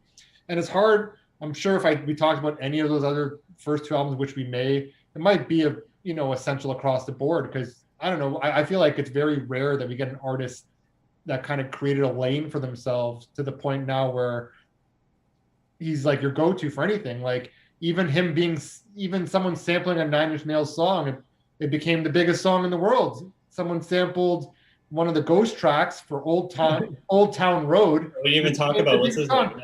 So there was a Nine Inch Nails song sitting on the top of the charts, and people didn't even know it was Nine Inch Nails because someone was singing, "I'm gonna ride my horse." Little Nas X. You know what I mean? Like, but you even mentioned that. Yeah. All they did was add a beat and vocals. Yeah. So it's like their influence is just crazy. Like you read a producer like Timbaland, and he's like, my favorite producer is Trent Reznor. You're like, what? Like, I'm sure most of your fans don't even know who Nine Inch Nails is. Mm-hmm. But his, like, again, like or like Deadmau5, it's like his biggest influence, and you can hear it in his production. Like he's known for his production as well. It sounds so clean, sounds so good, sounds so thick and layered. So it's accustomed to this, like the Fragile. Like I feel like this fingerprints is all over the music industry, what he was kind of creating and what he did. So I'm going to go with an essential on this one. I'm going to have to disagree with my boy Gordon over there. No, that's fair. I just one clarification. Do you think the first 3 are essential, or just like the 2 90s releases? I would say probably. I'm sure we'll maybe talk about him one day. I'll save it for if we ever talk about Downward. No, that's fair. That's fine. How about you, Ryan? What do you think? Yeah, I'm in the essential camp for this one because it seemed like I mentioned this before, like all the hype around it seemed like this was like taking the art to a new level, whereas maybe I know there is still a little bit of playfulness on this album, but it just seems so like serious, like a magnum opus. It seemed like a real work of art. So are fuckers, that kind of thing. You get a good sampling of a bunch of different stuff. I can't say how much it samples post-Fragile stuff, so I can't really comment on that. But I don't know. It seems to me to be an epic. So I'm gonna say, as far as Nine Inch Nails go, this is essential for that reason. Nice. Yeah. No, it's our first double disc. I think it's a great album overall. Like I love it. It's hard to justify telling somebody to listen to a whole double disc, because that's usually where I'm coming from. Like, okay, would I recommend this? It's like, all right, hope you got a couple hours. But you know? I kind of take it more as like when you get into like a longer movie. So like you have a movie like There Will Be Blood, which is approaching 3 hours. Yeah, I might not watch it all the time. I might not watch it as much as an hour and a half movie. But whenever I watch it, it's amazing. I notice new things from it each time I take it in. It's the same thing with this. Like when I was listening to it this week, it felt so familiar and nostalgic, yet so fresh and new. And like I was kind of taking in new things from it. And it's very rare for that to happen with albums, especially like this like almost experiment that we've been doing of going back and just revisiting albums and like trying to recreate like our emotions we had when we first heard it. This did it for me. Like I didn't have to try to fight back and try to find like, where was I? How, like, when was the first time I heard the song? It like all came back to me. maybe because I was a little older when it came out, and I remember like burning it and seeing the music videos on TV and stuff and singing along or whatever. But it does what art is supposed to do. It made me feel something. And the length has a way of enhancing that, because you don't go back to it so often, because at least not the whole thing. You miss a whole bunch of parts if you sample it over the years. So by the time you go back to it again as a whole thing and really experience it all, your ears have developed. Like, you've listened to new music. Like, when I was listening to it too, I'm like, oh man, that's like that. There's like a major harmony over a minor part here. I'd never noticed that before. There's like so many little things that, I guess because it is such a magnum opus, there's all these little details in there. Like even some of the soft moments where like it's the end of a song or in the middle of a song where it'll kind of slow down and kind of, it might slow everything down for a second. When I was younger, I might have not had patience for that. And like, why are they doing this? Why is like the end of We're in This Together now like a minute of just piano and nothing and noise or whatever? Yeah. But now it's like those moments, like I'm appreciating them more because they're accentuating what's going to come next and what I just heard and what emotions I'm feeling. And like, it's almost more mature. Like, music that makes you wait a little bit is more mature because it's expecting that you're there, not like a child, be like, oh, if this doesn't taste good right away, I'm going to turn it off. You're there to like, sample a little culture. Yeah, which is what probably goes towards my growing appreciation of the left disc in my older years. When I was younger, I was like, where's March of the Pigs? Whereas now I'm an older man and I have the patience to wait for the goodness. Right on. So I guess just one final question to close it out. It's more like a joke, but after saying all that stuff, Ryan, are you going to revisit With Teeth? Well, you guys tell me. Should I? Like, are my criticisms unfounded? Am I judging the book by its single too much? Like, well, I don't think you should judge any album by one song. So, okay, but if I go listen to it now, I'm like, I was pretty much right. This is just like, following the dance trends of late 2005, 6 or whatever. But I don't know. By saying Trent Reznor following a trend just seems like blasphemous to me. Blasphemy. Nothing is sacred. Heresy. I guess I just respect Trent Reznor too much. Yeah. No, but yeah, I'll say you should revisit With Teeth. I think it's probably better than.